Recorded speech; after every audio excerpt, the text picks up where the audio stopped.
Hello, this is a guy who likes fanfiction and is too lazy to read, so here is the Vasto of White in audio form. Check the description for the links to the author.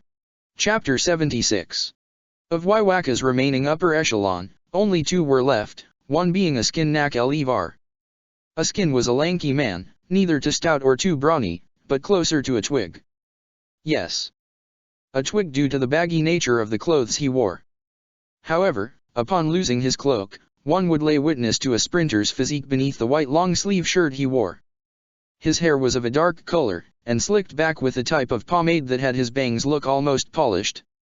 His jaw was square, and his cheekbones denoted a playful, almost exaggerated expression contrasted by a laid-back demeanor. His back was constantly hunched, and his arms stuffed into his baggy pant pockets. However, his demeanor had gradually changed while taking note of the other battles occurring around him. If Perdina's death was enough to cause him unease, then Leal's death unnerved him. Leal was the captain of the echelon. His defeat was more of a blow to Askin's confidence than he was willing to admit, and it was all that traitor's fault. Bang. $. $. Askin cursed, glaring at the yellow beam of annihilation that nearly struck him. A ballerina twirl was all he managed to save himself from the blow. Like I said, woman. Askin grouched, hurriedly patting his hands over his butt to put out the fire caused by a graze of the prior blast. Just stop shooting at me for 1 minute. That's all I'm asking for. Bang. Another explosion destroyed the ground beneath Askin's feet and sent him tumbling through the air. Crazy bitch. Almost got me again. Up high, Haribel's frigid features grew colder while pointing the tip of her sword down at Askin. The hollowed sword pulsed with another surge of spiritual energy, and a shark fin zero blasted out. Oakman. Askin dove forward, tumbling over the ground before shooting up and sprinting, leaving a wake of dust and debris forming a cloud behind him. Haribel gnashed her teeth. For all of Askin's bluster, Haribel didn't fail to notice that Akin had managed to dodge every shot she'd fired. The reflexes and agility displayed were enough to at least place him on the side of caution. Beyond his overly eccentric personality, there may very well be a substantial danger. Oh, the silent type, I know your kind. Trying to act all cool and aloof. What a lie. You bastards are just antisocial. Perhaps she was just overthinking? Haribel's brow twitched, feeling more irked than confused. It was the first time she'd ever come across an opponent so lively in the midst of a fight. Was he just trying to provoke her? She was sorry, but she wouldn't fall for something so rudimentary. Pursing her lips, Haribel decided to hold off on her release form, knowing that its use would prove a boon in that it healed her of all damage once activated for the first time. Moreover, against an opponent who hadn't managed to give her an ounce of apprehension while fighting, it seemed to be too much of a waste. Besides, she couldn't tell if Askin was running away from her for the sake of running away, or lengthening the distance between her allies, and whatever effect Silent was having on them instead. Regardless, more than the fact that her attacks weren't landing, this man's personality was something even Haribel was having trouble processing. Was that a pair of binoculars? Indeed. Askin had kept a pair of binoculars on his person which he was now using to scrutinize Haribel while his legs blurred from his sheer running speed. It was a remarkable feat of dexterity, agility, and control, but all seemingly for the wrong reasons. I estimate the size to be around 40-24-35, not bad. Not bad at all for the lucky bastard who lands this one. Haribel knit her brows and fired another shot, cutting the bastard off. If nothing else about this man, he was adept at provocation. No, not the hair. Once again, Askin found himself barely dodging out of the way, only to resume sprinting off once more. A twitch formed over Haribel's brow, her patience running thin. After careful observation and trying to test the waters, she was quickly reaching her own conclusions. Rather than believe that Askin was acting this way to simply provoke her into chasing him or lure her into a trap, what if the trap itself was just to distract her? Surely, she'd make more of a difference if she took potshots at Waiwak or to aid Sung Sun and the others. Out of everyone fighting, Haribel could confidently say that her side had the least collateral damage intention. Askin's own personality and lack of counter-attacks were only accentuating Haribel's listed points. Inevitably, she felt conned. Are you, actually weak? It was the first sentence Haribel had spoken since the beginning. Was she really just wasting her time here? Askin startled, nearly tripping over his feet when Haribel abruptly paused, fed up in her chase and staring at him like a bug. Weak. Askin pointed a shaking finger, indignant. You ain't seen nothing yet. Take this if you dare. Haribel narrowed her eyes as she noticed Askin ready what appeared to be an actual attack, one arm raised, and the other in a launching position. Gift ball. Askin declared, one hand clasping over the forearm of his right arm and acting as a brace. Light exploded forth, forming a bubble that contained a dense amount of spiritual energy that launched from Askin's hand. It was slow. Comedically so. Lips twitching, Haribel fired a zero off and immediately struck the attack, only to hum in surprise at the sheer power of the ensuing explosion. It was slow, but Haribel realized that it wouldn't be good to endure one of those up close. Let alone if the attack had other effects not seen through the detonation. A rustle of movement caused Haribel to jerk her attention forward. When did he? Haribel's pupil dilated, noticing Askin suddenly within a few feet of her. Gift bad. Haribel tensed. If it was anything like the other attack, she'd rather avoid it if possible. She so needed to create distance, only to see nothing. Absolutely nothing. Askin was making a face at her, pointing a finger and snorting. Ha ha. What an idiot. Haribel gritted her teeth, quickly realizing that she'd been played. Askin was in front of her again. Gift bad. Haribel tensed once more, repeating her earlier action, only to fall into the same frustrating mire. Do you see the look on your face? I'll have to introduce you to a gift surprise sometime. This fucking. Not the face. Haribel grimaced, hacking forward with her sword, only for Askin to dodge dramatically once more. Haribel couldn't fathom how this bastard was keeping up with her. More than that, the feeling of getting toyed with was annoying. After all, she couldn't just assume that Askin wasn't attacking as the risk of actually getting attacked was quite high. Gift bad. Haribel cautiously backed away once more, only to pause halfway through when she saw nothing happening again. Features twisting into a scowl, Haribel had never understood the concept of deriving enjoyment from another's pain, but imagining her sword gutting this fool was cathartic. Triburun, Haribel flourished her sword, choosing to engage in a melee while remaining hyper-aware of her surroundings. She wasn't a fool who'd lose rationality out of annoyance or anger. Whatever Askin was doing, there had to be a catch of some sort, surely. Oi hey, watch it. That could have hit me. That was the goddamned point. Gift bad. Though wary of what may or may not happen, Haribel decided to pursue her attacks with an air of apprehension. She'd already backed off twice, and there was such a thing as being too careful when she considered her image and general strength. What would the others have said if they'd witnessed her getting played like this? At the very least, Haribel felt that he was strong enough to resist an attack from her opponent. Therefore, she called this bastard's bluff. Only, it really wasn't a bluff. From beneath Askin's feet, a dark circle stretched out and expanded around him, encompassing Haribel within. For a second, Haribel felt nothing, then Askin clicked his tongue and gave a nice guy pose. Good night, you're dead. What? Haribel had a second to register what Askin had said, and in the next, she felt her body sway, her vision blurring despite furiously releasing her spiritual energy to counter whatever attack was hitting her. She spat out blood immediately, her knees giving out on her, and her body crumpling forward face down. Her fingers twitched, confusion mixed with fury blatant on her features. It was like the more spiritual energy she instinctively outputted to protect herself, the worse she felt. Shudders fell up and down her body, her arms convulsing the more she tried to move them. What happened? Askin appeared in front of Haribel, one foot pressing triumphantly over the small of Haribel's back. What did this handsome bastard do? You must be wondering about this. Haribel grimaced, trying to push her body up into an upright position with her arms, but barely managed to crane her head up when Askin used more force and pinned her back down. Come to think of it, I haven't introduced myself. The problem with you silent types, is that you're all slash and trigger happy, Askin smirked to himself, features tugging up into a deceived smile. Well, now that things have calmed down, the names Askin Nak Elivar, the death dealing, and you, my honey, have activated my trap card.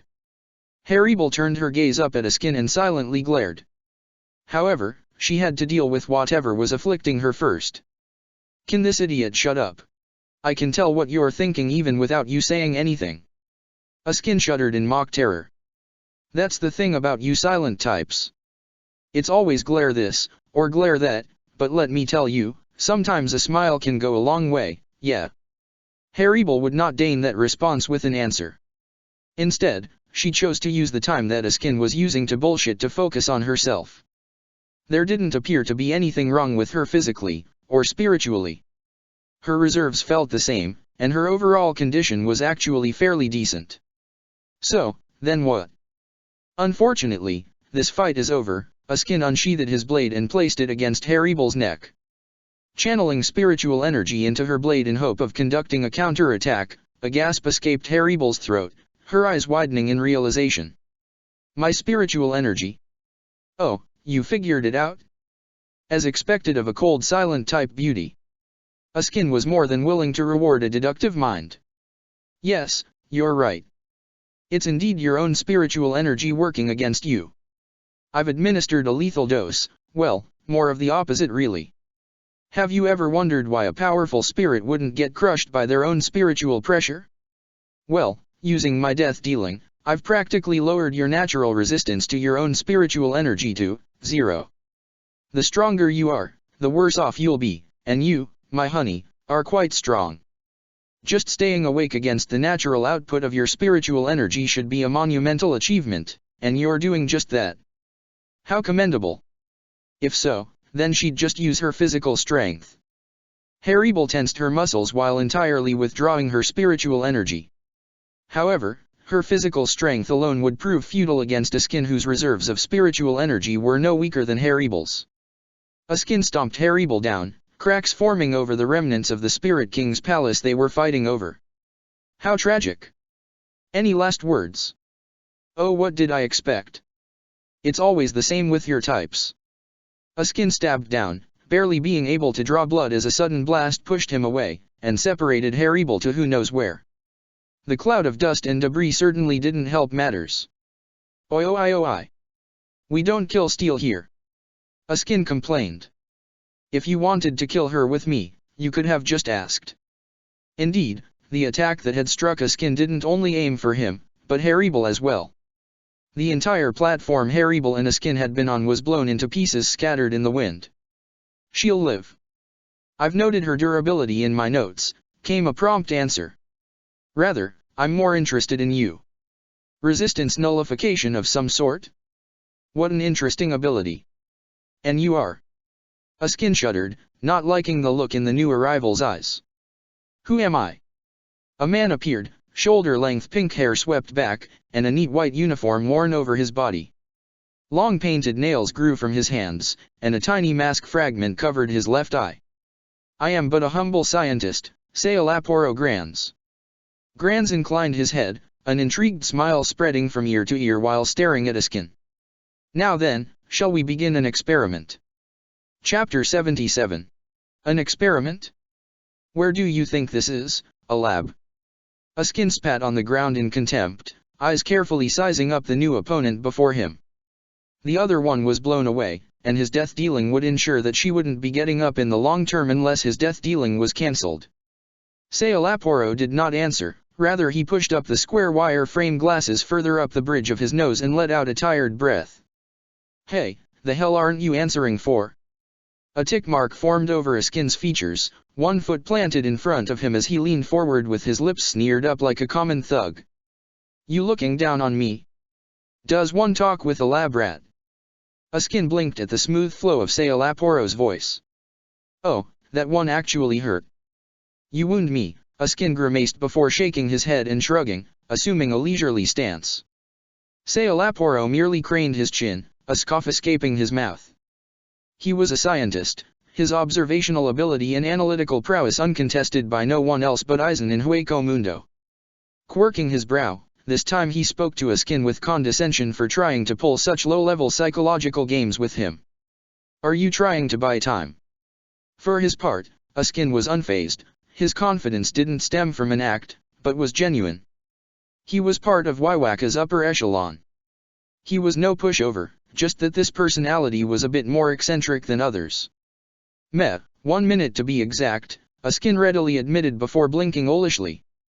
But I didn't expect it to be going this well. Askin scrutinized Sayalaporo to see if he was being for real. Is that why you were so talkative while fighting my colleague? Fascinating. Sayalaporo replied, a finger tapping beneath his chin. He made no indication of concern, or any action that warranted Askin to dodge or block. Sayalaporo sort of just stood there, a gleam in his eyes. Whoa, are you actually going to stand there and wait? Askin felt that the situation was surreal. It was the first time he'd met such an opponent who didn't try to blast him for his flippancy but would choose to accommodate him. Sayalaporo grunted in response. His intentions were clear enough in that he'd even taken out a notebook and was idly jotting down notes. Askin felt his face twitching, but didn't argue against it. He was already in the process of analyzing Sayalaporo's spiritual energy that comprised his earlier Zero. Through death dealing, Askin would obtain complete immunity from Sayalaporo's energy attacks in a minute's time. Who was he to complain if his opponent wished to handicap himself? 3, 2, 1. Bingo. The minute was over. Well, I'm not sure whether I should thank you or not, but I might as well humor you for humoring me, Askin chortled, hands languidly placing themselves onto his sides. He puffed his chest up, eyes narrowed. Go ahead. Give it your best show dash. Boom. A pink Zero enveloped Askin's head, continuing on and incinerating the debris behind him. However, other than his hair being in disarray, Askin suffered no other damage whatsoever. Fuck. You didn't even let me finish my dash. Oh, have you gained resistance to my energy type? Sayalaporo observed and simply jotted down more notes on the pad in his hands. Well then, shall we move on? Frankly, Askin didn't know how to feel about how this fight was going. It was like his usual levity wasn't going to crack this bastard's facade of calm. Move on? You mean to you dying? I can more than get on board with that. Sayalaporo paid no mind to Askin running his mouth. Instead, Sayalaporo drew his sword, spiritual energy converging around him in the form of heated light mist. His shoulder-length pink hair with his bangs swept up to the side were blown back, slim features glowing. Sip, Sayalaporo intoned, his sword congealing towards his mouth before he swallowed it whole. For Nicaris. The lower half of Sayalaporo's body grew a multitude of purple tentacles reminiscent of a sea anemone. His feet extended from under the tentacles, which were replaced by a layered dress-like garment. His upper torso shifted into a segmented and form-fitting gray garment with white sleeves extending from the elbow and down to a wide opening at the wrist. The interior of the garment was purple. 3 small, dark extensions span upward from his elbows, while 4 long, dark purple strands resembling teardrops hung from the underside of the sleeve itself. His hands became pale, and his fingertips became slightly elongated and purple. Various purple drop-like strands now adorned his hair while his hollow mask takes the form of a headdress that forms a thin band across his forehead. The headdress resembled a pair of glasses which were attached on either side of his head by fan-like coverings. Purple markings covered his left eye, taking the shape of 4 lines on the top and bottom. On his back were 4 large gray branch structures, 2 on each side that form a shape similar to the wings of a butterfly. Each branch has 12 equally spaced red strands that resemble droplets.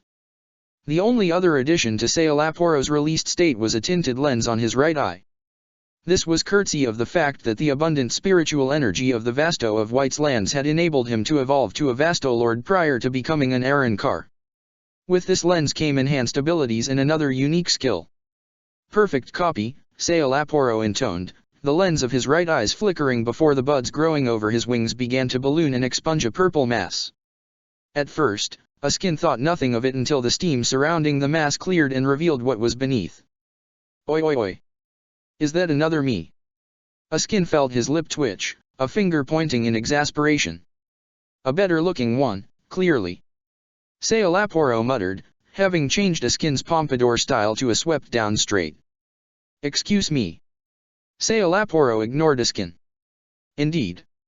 What Sailaporo had produced was an exact replica of a skin, perfect in that it was no longer just a doll to be controlled, but had its own ability to act independent in battle.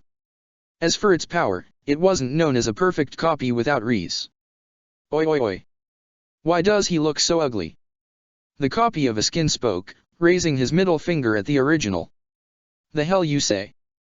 A skin mimicked his copy while Sailaporo felt as if he'd made his first miscalculation. Prior to his evolution into a Vasto Lord, his created copies didn't have their original's personality, but perfect did indeed mean perfect. You're just jealous that you don't have half my style. Did you look in a mirror? I am you. Perhaps this was just their way of battle, but oh god. Sailaporo massaged his temples. There were two loud mouths. He grew impatient. Continue the experiment. Attack. I need to observe more dash. I don't want to. A skin's copy interjected, his hand raised while both Sailaporo and a skin stared at him, one in dumbfoundment, the other pointing and laughing in ridicule. Ha! At least he's sensible. A skin grinned in amusement. Tell you what, other me, I'll offer you an honorary position as second best looking lack dash. Gift bad. A very familiar attack was released towards a skin in the midst of a skin's proposal. It was completely in line with a skin's character such that a skin couldn't even fault his copy, especially when he was planning to do the same as well. However, the appearance of a perfect look-alike couldn't throw a skin off as much as what just happened. The ground instantly purpled, a skin hastily jumping away lest he get caught in it. He knew full well the scope of what would happen if he'd been any more careless. But that should be impossible. A skin shut his mouth, the way he regarded Sailaporo growing somewhat guarded. You copied my death dealing? That's not possible. Then why not test it for yourself? Sailaporo let a small smile come over his face. The more ability he could observe a skin reveal, the more he'd be able to fine-tune his created copies. From Sailaporo's back, several more droplets expanded and produced several more copies. A skin hardened his features.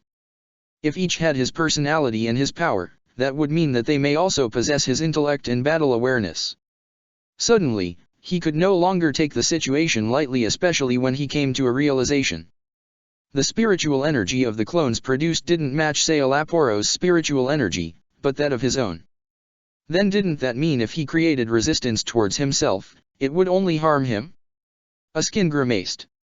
He was no scientist, and trying to process the mechanics behind things weren't his forte. Still, no one knew himself better him. Clones or not, it wouldn't be enough to take him down, and this was before he'd even activated his shrift. Then again, what if the clones could do the same? A skin shuddered, but didn't lose his confidence. If you think this is enough to defeat me, then you really are underestimating me, he warned, only to be left speechless.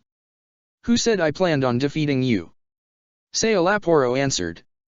Suddenly, it all clicked as a skin's focus snapped up towards the main battle still occurring up high. A skin's copies quickly blocked him. Nugga, Sailaporo shook his index finger. The experiment is not yet over. You bastard. A skin's features cooled, his flippancy fading into solemnness. That's right. I only need to keep you here until my king topples yours. Sailaporo had no qualms playing dirty.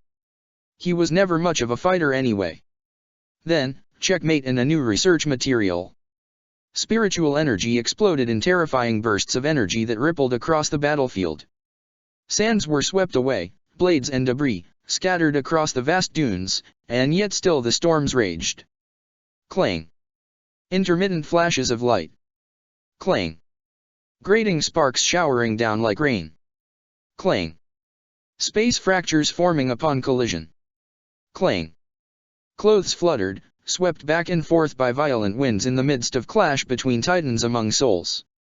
The world gathers upon my fingertips, and thus shall it be. Wywak swept his arm out, the sword of spiritual energy in his grip cutting a line across the horizon and splitting the clouds. This is the order, absolute. The law of the world created and born anew beyond the shackles of a supposed world order. My dominion stands here. Cold steel answered in tandem, clashing against a sword of spiritual energy to reveal an unfeeling gaze of iron and flames. Have withstood pain to create thousands of swords, this world is one in which these hands can never hold anything, a prayer beyond time. Wywak gnashed his teeth. Spatial distortion propagated out, intent of enveloping and consuming the space he resided within. Usurper. Wywak put strength into his group, and rebuffed Shiro who was before him, sending him flying away, but not without throwing a spear of crimson death. The skies shuddered, shockwaves roaring through the heavens. At this level, it was no longer just a battle of wills, but a clashing of worlds to usurp the laws and principles of the battlefield. A spear that can render a wound unhealable is based on properties it enacts within the reality around it. If that reality changes such that the principles that enable the spear's ability no longer exist, then it becomes a normal spear. A clang echoed as Wywak warped space and wrestled control of laws to negate the effects of the red spear intent on piercing him. His world born within the space rejected the spear's properties. Unknown to death, nor known to life. Stab and pierce. However, in the next instant, the warped space met resistance from a ring of fire trying to usurp back its authority in this land of unlimited blades. Damage taken in this clashing was solely dependent on whose influence overpowered the other in each mutual exchange, and Shiro was not fighting alone. Wywak clicked his tongue and dodged. The sound of cracking glass echoing out to reveal that the spear was not actually a spear but a twisting arrow. Khalidbolg. A ball of fire engulfed the horizon, blazing air shooting up into a towering cone before dispersing. Your trickery means nothing in the face of the power of laws.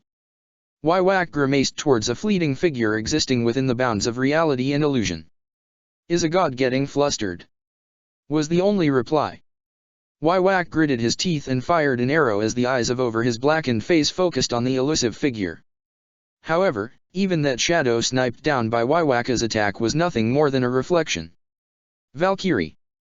Wywak called, more than aware of the proximity of one of his upper echelons. Shiro perked up just as he intended to capitalize on the opening Aizen had created. His body quickly shifted to the right as his senses warned him of an attack. Miracle Slash. A man sailed through the air with sword in hand despite the sheer impossibility of landing an attack on Shiro that he had already seen coming. No matter how odd Shiro found it, in the end, it was failed attempt even still. Wywak clicked his tongue as he noticed an axe smash against the side of the man and send him flying back. By Shiro, Baragan appeared, hand outstretched as his axe returned to his grip. To ignore this king, your travesty will not go unpunished, Baragan scoffed, not even turning to address Shiro who was near him. Baragan dash. Save it, fool, Baragan snorted, and said not a word before pursing Gerard Valkyrie. Focus on your own prey. Shiro shut his mouth and shook his head wryly before Baragan took off in pursuit of his quarry. The two of them had come a long way. // Careening through the sky, dirt and rubble were crushed into fine dust upon impact of the man who'd tried to strike at Shiro. This man was known as Gerard Valkyrie, the Miracle.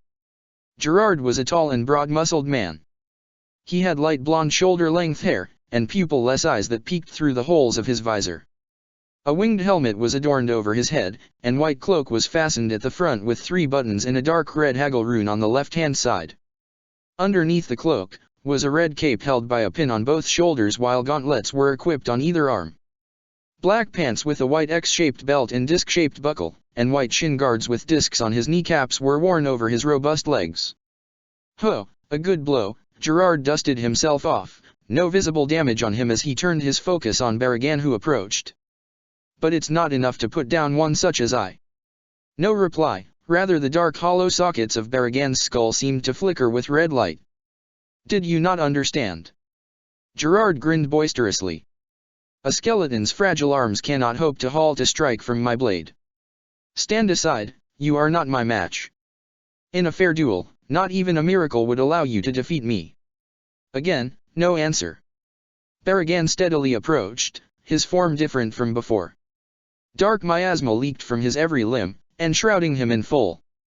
Do you know when the phenomenon known as a miracle occurs? Unperturbed, Gerard continued his tirade. If a miracle were to occur at an ordinary moment, nobody would think of it as such. Oh, hey. You were pretty lucky there. Strange things do happen. That's all they'd think. Time is the age of desolation. Baragan muttered, ignoring all else as he focused inward. However, the less likely an outcome, the greater the miracle. That is a miracle. Time is the all-consuming reaper. If the chance of victory is but a mere fraction of a percent, then a miracle will arise.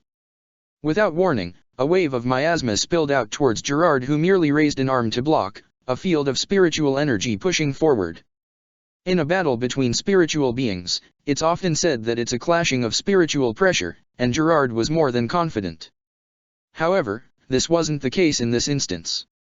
The field of spiritual energy acting as a shield melted, the miasma coming into contact with the fingers of Gerard's outstretched arm that quickly to peel. Skin withered and flaked, bones fading into ash.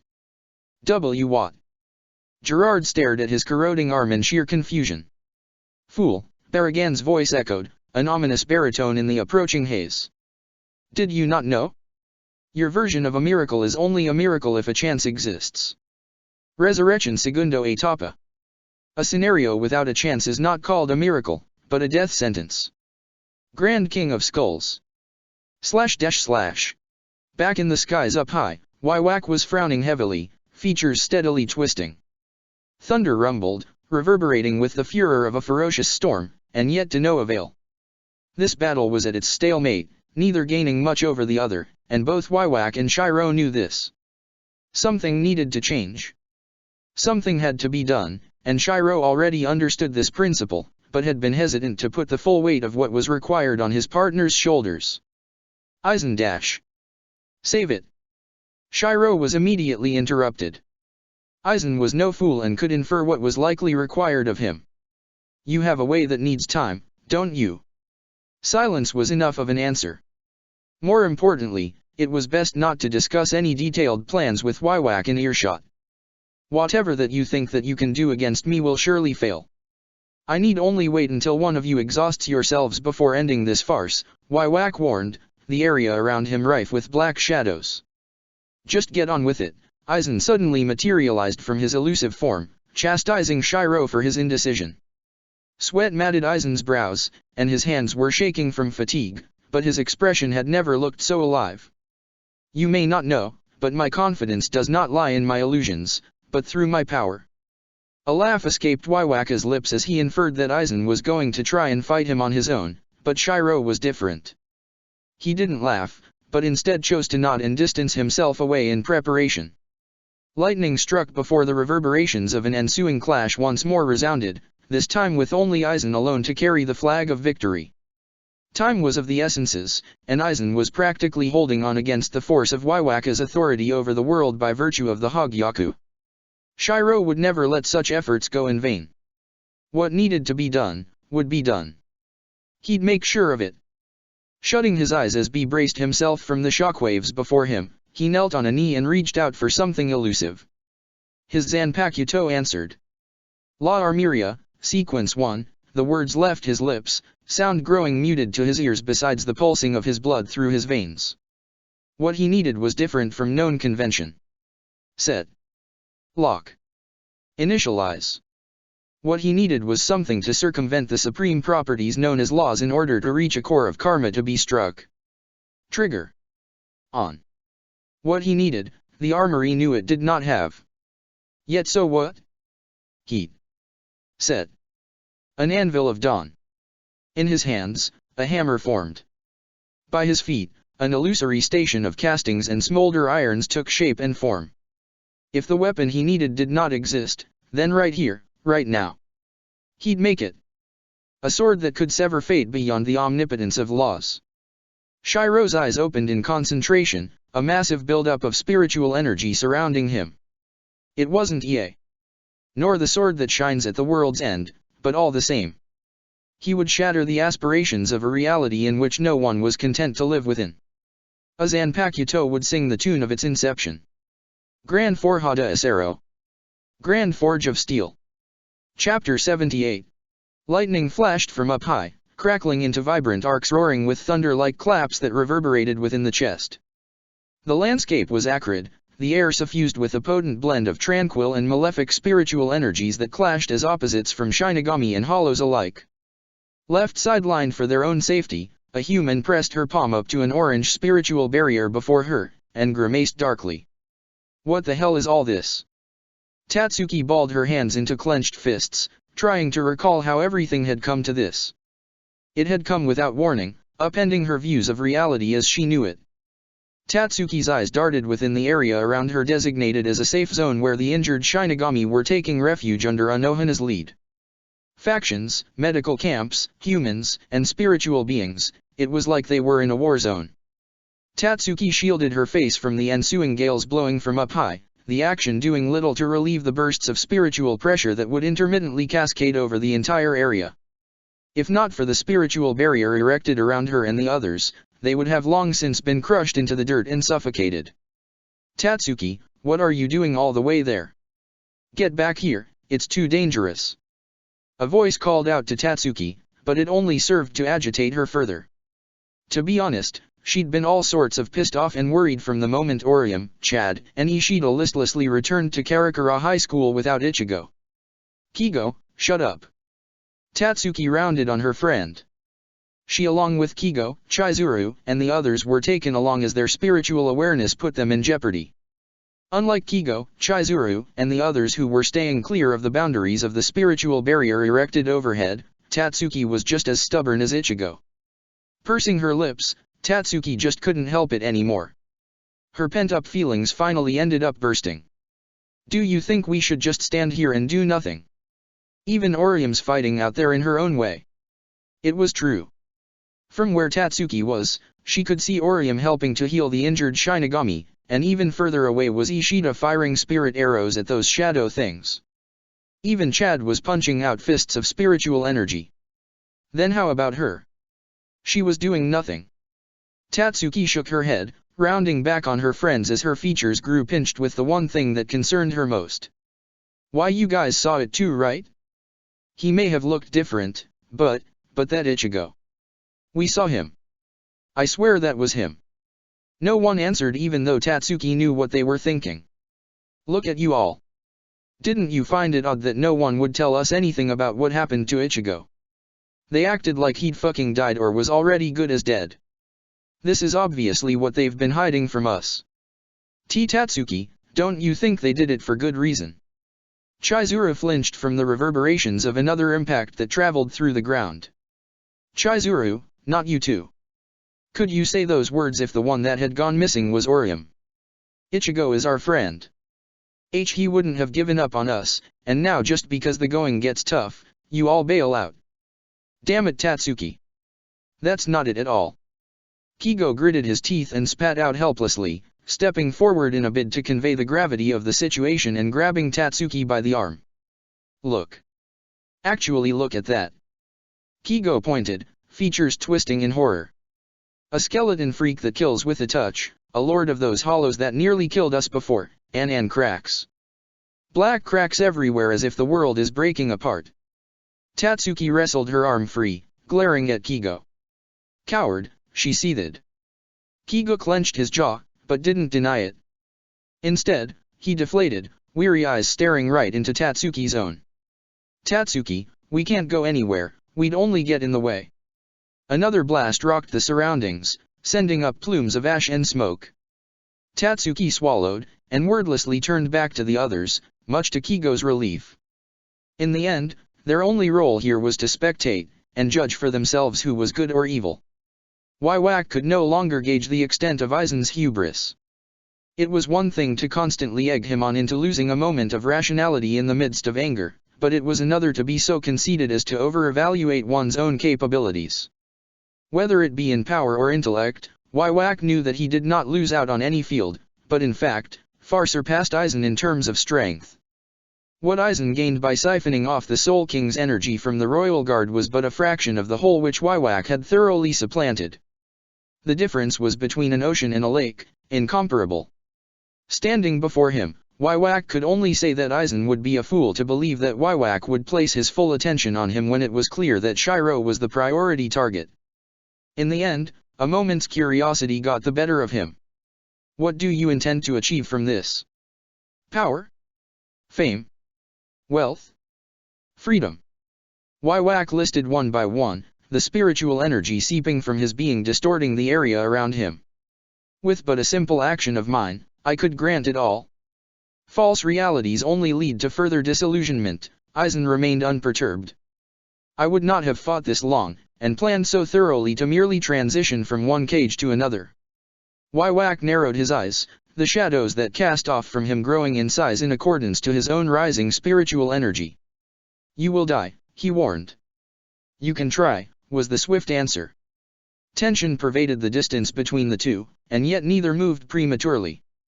Waiwak snorted, features twisting as he glanced from Aizen to Shiro, then back to Aizen. If Aizen truly believed that a man of his caliber could be withheld by petty tricks, then Aizen was going to have to understand that if power wasn't enough to overcome intellect, then you just weren't using enough of it. Your vanity knows no equal. Nor does yours.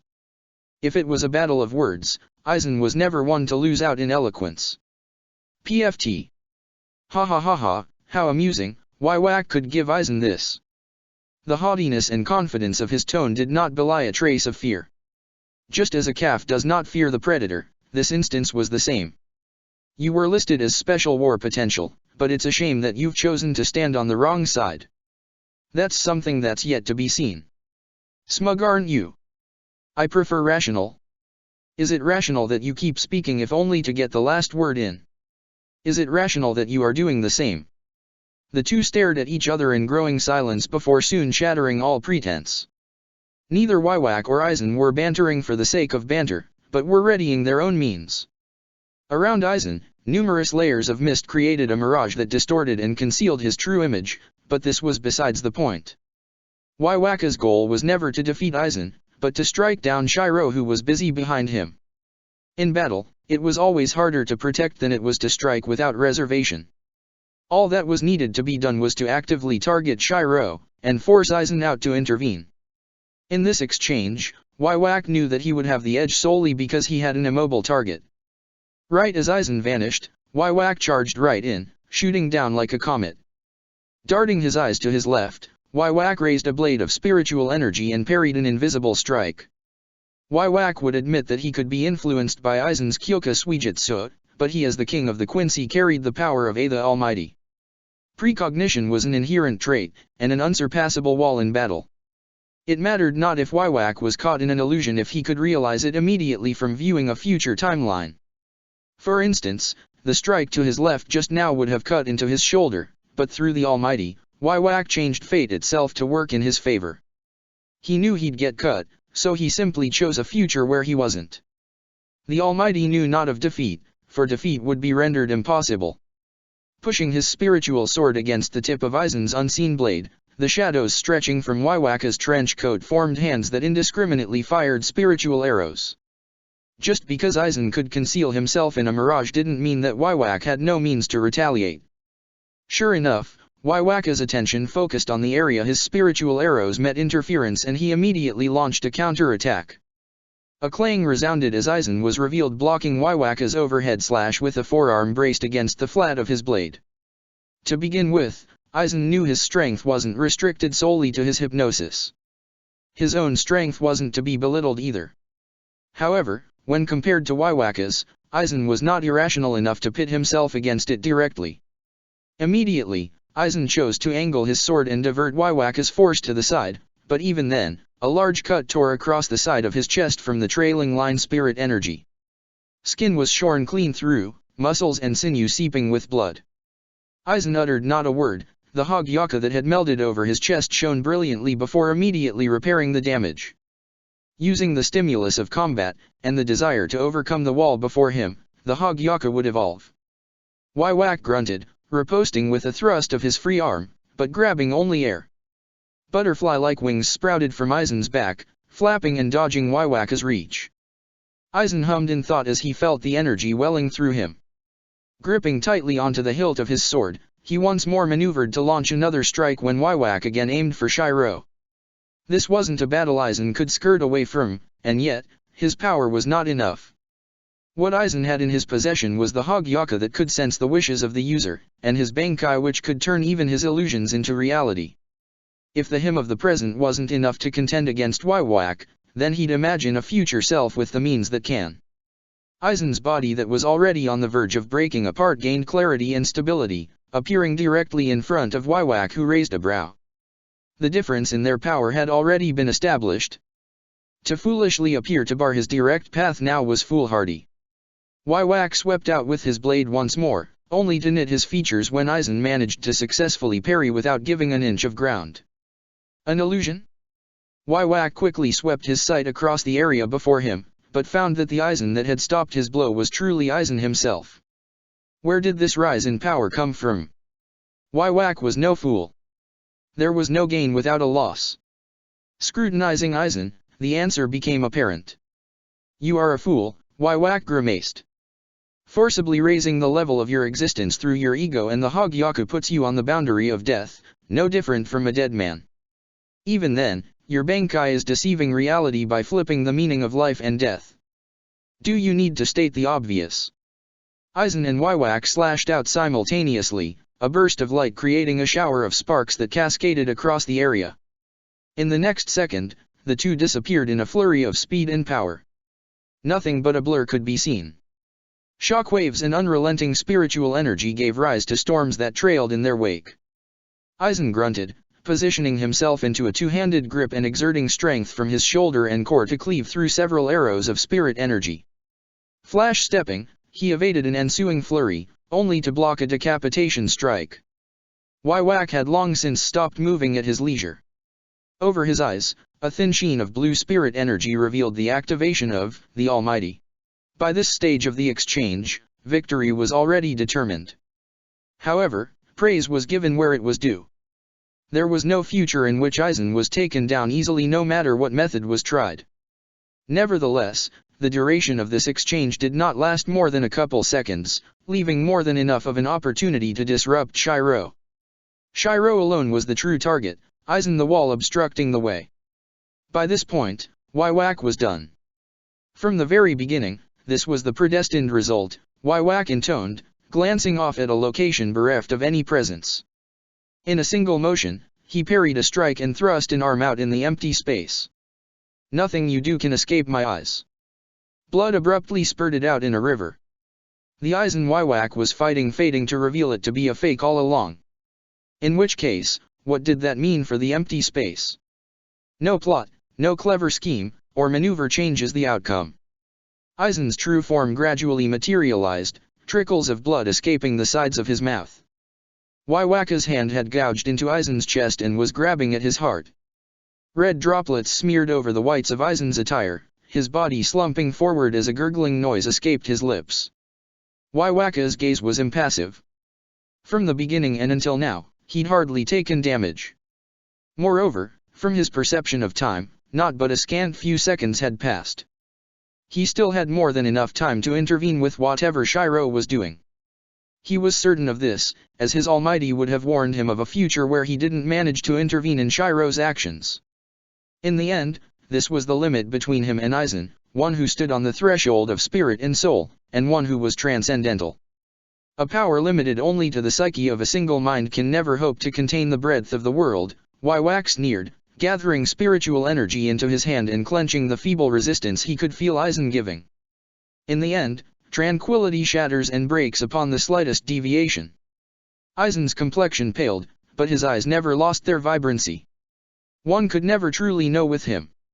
Even so, Aizen chuckled, the light of defiance flickering across his features. The images reflected upon the surface of a tranquil lake remain, reflecting the sky, the stars, and the earth.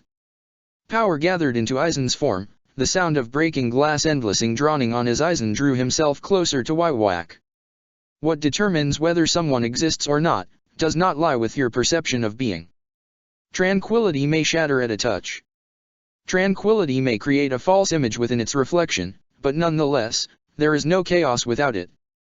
The Hogyaka within Aizen's chest shone and encompassed Aizen's entire vision, something that alluded to another metamorphosis. That is the proof of its existence. Waiwak did not fail to notice the change in the Hogyaku. He would not let the injury heal, but it wasn't Waiwak who would take the initiative here. Aizen grasped the arm stabbed through his chest, his fingers clasping tightly around Waiwaka's wrist, firmly holding him in place. Heido number 90. Kuro Hitsuji. A black box began to form layer by layer around Aizen and Waiwak, fully enshrouding them from sight as if it were one last-ditch effort.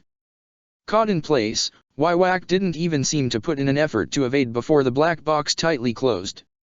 Silence permeated the area. When the black box eventually receded, all that was left to be seen was Waiwak standing on his own, arm still outstretched. There was no sight of Aizen, as if his very being had been eroded away. Only particles of spiritual energy remained. How meaningless!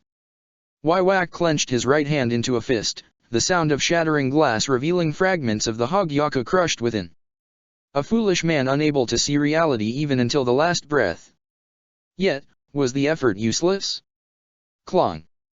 Waiwaka's eyes widened, the sound of striking metal abruptly ringing in his ears and stunning him. The hairs on the back of his neck rose, his heart quickening in his chest. He could feel it, a shudder traveling down his back as he turned himself towards Shiro's direction in an instant. A thunderclap echoed as writhing arcs of lightning flashed within turbulent clouds. Waiwak was appalled. How did he not notice? Did he lose track? Did he grow complacent? No, impossible. There was no way Waiwak would make such a trivial error, especially when he knew the capabilities of Aizen's hypnosis. So then why? By his calculations, he should have had more than enough time. It had barely been a few seconds, a minute at the most. Waiwak shielded his face from the gale of turbulent wind produced from another strike of the hammer upon an unseen anvil before it clicked. Time. It all rounded back on this word rooted to his own perception. Waiwaka's breath hitched, veins popping over his skin in recollection of Aizen's words and composure right until the end. Tranquility? Waiwak had shattered that tranquility, and in doing so gave way to the brewing chaos veiled beneath. The Almighty granted Waiwak the means to alter the future into whatever outcome he desired. Utilizing this power, he often set up traps where he knew his opponents would be in a form of preemptive attack. By doing so, he could outmaneuver any defense and countermeasure his enemies could devise. What the Almighty saw within the span of a few seconds was every possible future before him. To not have noticed the growing anomalies around Shiro, or the dilation of time itself, would have meant that he'd been deceived in every possible scenario. It was absurd. Worse, as the fluctuating powers continued to amass around Shiro, Waiwak knew that it was far too late to act or intervene. Damn you! Aizen Saushik. Do not waver. Shiro's eyes hardened, tremors traveling through his hands and up his body with each swing of the forging hammer in his grip. Clangs continued to echo in the droning din of a grand forge beyond the mortal means of flesh and blood. Do not lose sight.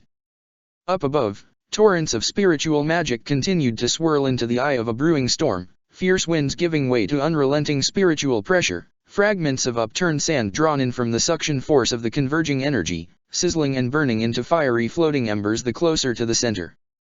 Do not allow emotion to cause sway. He could hear the rhythm of battle from all around, the cries of anguish, helplessness, and resolve, the silent screams left unheard after each injury upon those who place their faith on hands that have never held anything, desperately waiting for a fleeting moment to overturn hardship, to overturn the battlefield's karma. Good and evil. Sparks grated from another blow, showering past his eyes and illuminating the profile of his face. His bangs were blown upward, widened eyes revealing the focused glow of shining bronze. Righteousness and deplorability. Sweat that seeped from his pores almost instantly evaporated from the growing temperature of the area around him. Spirit and heart. The air crackled, the hazy images seen through the movement of light, bending upon each impact. To give up his very being was what was required of this sword.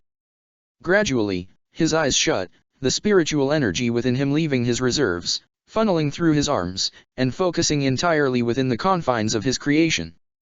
This left him weak, his spiritual body sagging, the presence of his aura rapidly deteriorating. Remove all complexity, and return to the root of simplicity.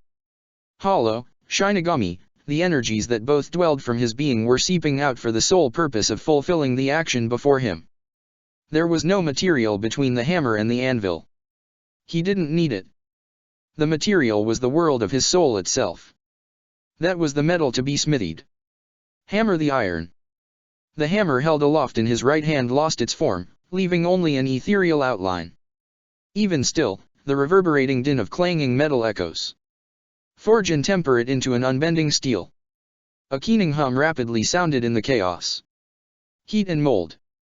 That which was intangible, that which could not possibly exist, would become reality. Quench and dry. The final strike hammered down, the entire world, the weapons, and the fated gears clanking up high, fading into billowing tongues of fire that congregated and condensed over the forged blade. Set. Cooling. A Zanpakuto was the manifestation of a Shinigami's soul, and his was now laid bare in his grasp. The time bought for this forging would not be wasted. The power of a world narrowed into a single tip of a sword that cries out its name upon a graveyard of failures and masterpieces surpassing the threshold of worldly convention. A weapon that represents an armory of infinite steel. A weapon that does not exist in this world. A sword belonging solely to Shiro Emiya was born. Sever. The fire receded to reveal the weapon brandished beneath. Mugen no Ken. A transcendental blade to slay a transcendental. Chapter 79. Time seemed to come to a halt, Shiro feeling unimaginably calm in the face of the adversary before him. Ever since he'd first started on the path of discovering the reason for his place in this world, he'd felt like he'd either been walking in circles, or that it was better to just stop. Yet now, there was an ever-growing sense of clarity gradually hardening into purpose as the battles raged around him. Barragan's purplish vapors rotted all before him in pursuit of Gerard Valkyrie, the two forced into maintaining a tacit distance between themselves. One tried to contain the other, and the miracle just barely capable of doing that was expending the majority of Gerard's efforts. In stark contrast, Uskin and Sailaporo were a joke. Rather than a confrontation, it was more in line with a game of evolution. Sailaporo would adjust the specs of his abilities to match a skin's characteristics through observing and researching a skin from a distance. Numerous spiritual blasts had practically decimated all else. Aizen was seemingly gone, and in his wake, was the final duel between the Lord of Quincy and the Lord of Hollows. Hovering above the carnage in their own battlefield, Shiro stared across at Waiwak, who similarly regarded him back with due caution. Winds blew between them, wisps of spiritual energy spiraling around their bodies and silently gathering towards their weapons. Is that all? Waiwak composed himself, and yet, the power of the Almighty was warning him of an inevitable danger. Still, he refused to acknowledge it after coming this far. You wish me to believe that anything has changed with that sword in your hands? The sound of silence pervaded before Shiro gradually lifted his sword up, staring right into Waiwak's eyes. Whether it does or not, is not up to you to decide. Light glinted over the sword's blade, the fuller flickering with the soft glow of burning embers. It clanked with each movement, a keening howl escaping out into the air with an endless presence of steel. It was a sword that represented infinity, and the blade works of his soul. Waiwak stirred, observing Shiro for any details he may have missed, yet finding none. Through the creation of the sword in Shiro's hands, it seemed as if everything had returned to a point of simplicity. Indeed. From Shiro, Waiwak could no longer feel the malefic nature of a hollow's spiritual energy, nor the purity of a Shinigami's. In fact, what he was feeling from Shiro now was more akin to the feeble presence of a human, the true danger seemingly locked away within the very confines of the sword in his grip. No matter what you've done, your actions still remain futile. Waiwak rolled his shoulders and dismissed a majority of the shadows that clung to him. Raising a hand, he undid the lapels pinning a mantle over his shoulders and let it fall to the ground beneath him. He then flourished his arm out, the spiritual sword in his grip shifting into the shape of a simple katana. Come then. I will reveal to you and to all the depths of your folly to fleetingly resist against the tide of change. Shiro took in a breath, his mind reaching its peak state.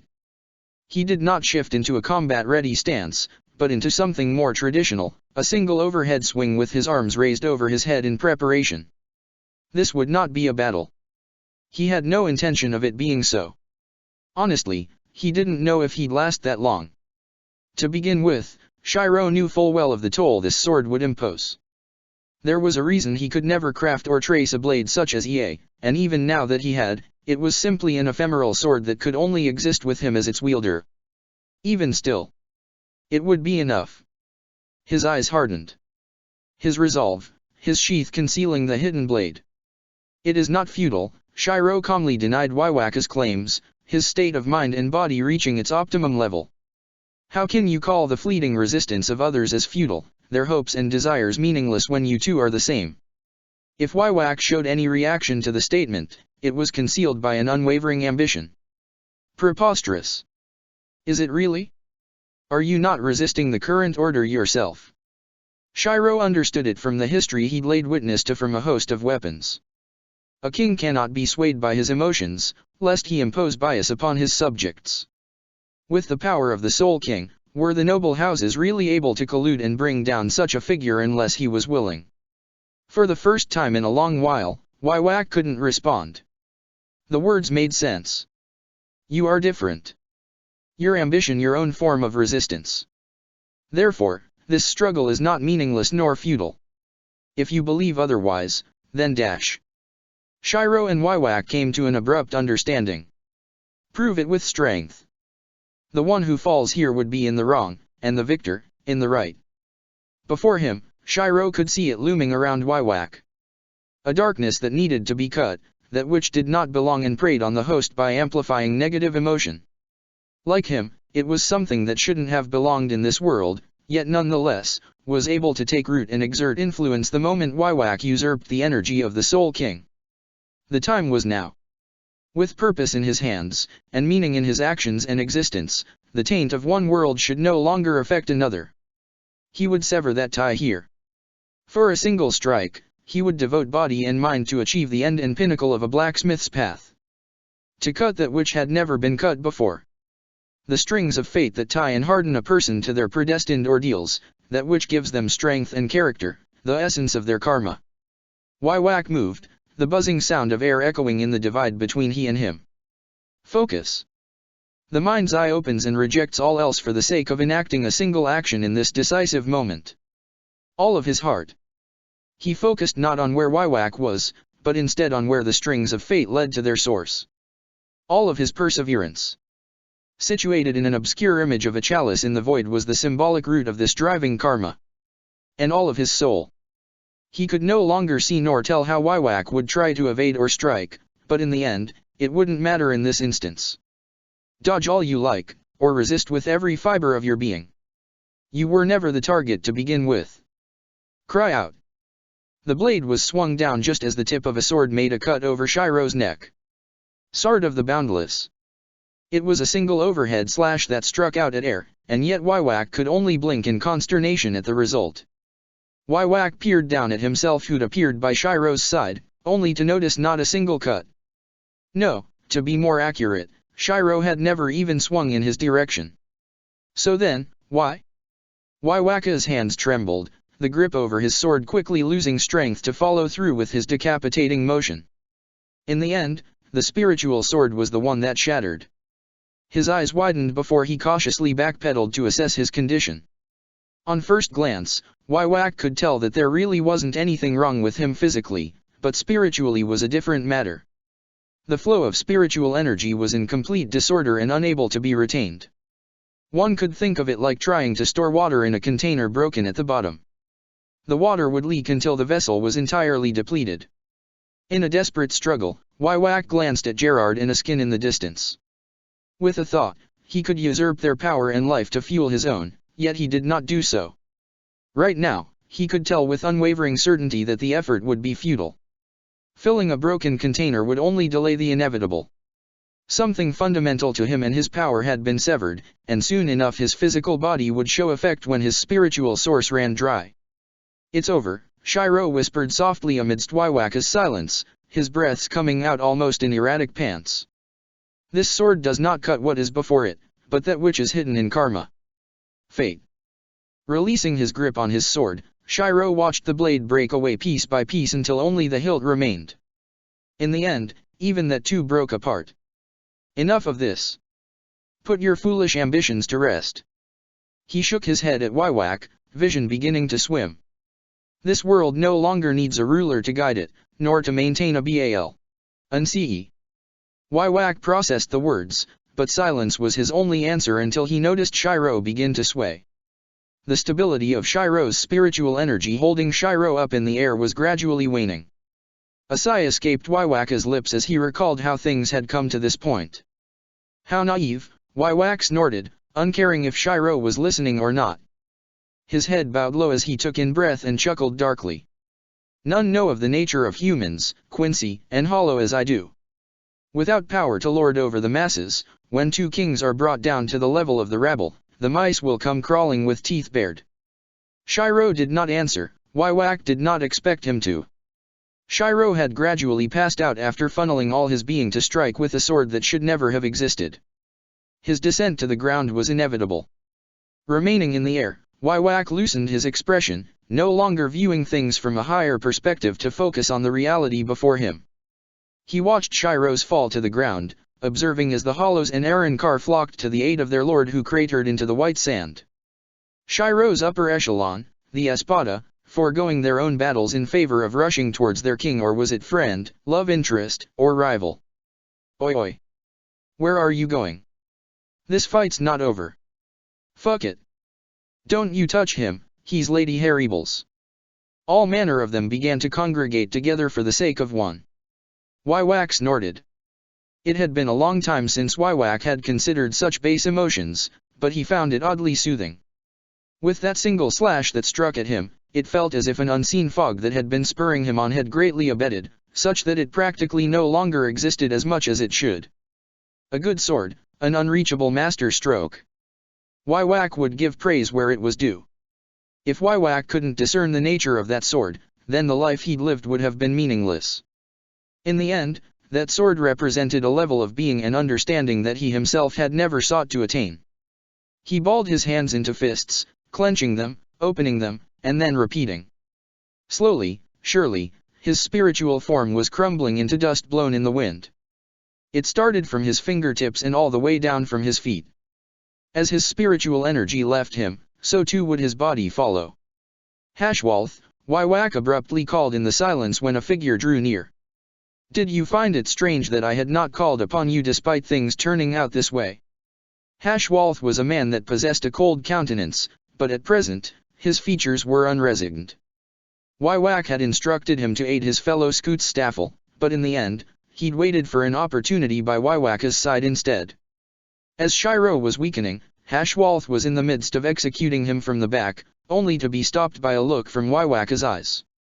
Hashwalth balled his hands into fists, lips twisted before he shook his head and retained his composure. I dare not speculate, my king, he answered. Far from admonishing Hashwalth, Wywak found himself amused at the intricacies of what made a human, human. 1,000 years, and your character still remains the same, Wywak muttered. Wywak glanced at Ishida, then towards Silent from the corner of his eyes, ignoring all else. So, that's how it would be. Very well. Wywak's Almighty no longer knew what the future would bring. The old was dying, but the new was just beginning the first baby steps. The legacy of the Quincy would not die on this day. Turning his head, Wywak focused his attention back on Hashwalth and instructed him with a final task. The limits and laws of the world are no more. Lead the remnants, or find your own path to follow. Hashwalth's eyes widened. From his perspective, Wywak was only slightly injured while the Vasto of White had fallen to the ground. Was this not victory? Milord dash. Wywak snorted, shaking his head and cutting Hashwalth off. He was in no mood for argument nor explanation, not when the deterioration of his physical body began to accelerate and shut Hashwalth up.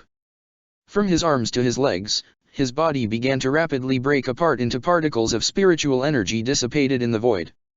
His end was drawing near, and yet it was in this state that he could view the circumstances from a different perspective. How fitting. The balance was broken, the world's in disorder, and yet there was no ensuing chaos. No apocalypse as sure as the stability of hell. In the end, life would go on with or without his intervention. A good war this was. Let it end here between you and I, but alas. When the last of Wywak faded away, the ends of his lips curved upward in contempt. As expected. The fall of a king is never followed by a respite. Rats will be rats. In the silence of a definite victory, a shout was all too clear. Kisuk, Mayuri, now. Chapter 80.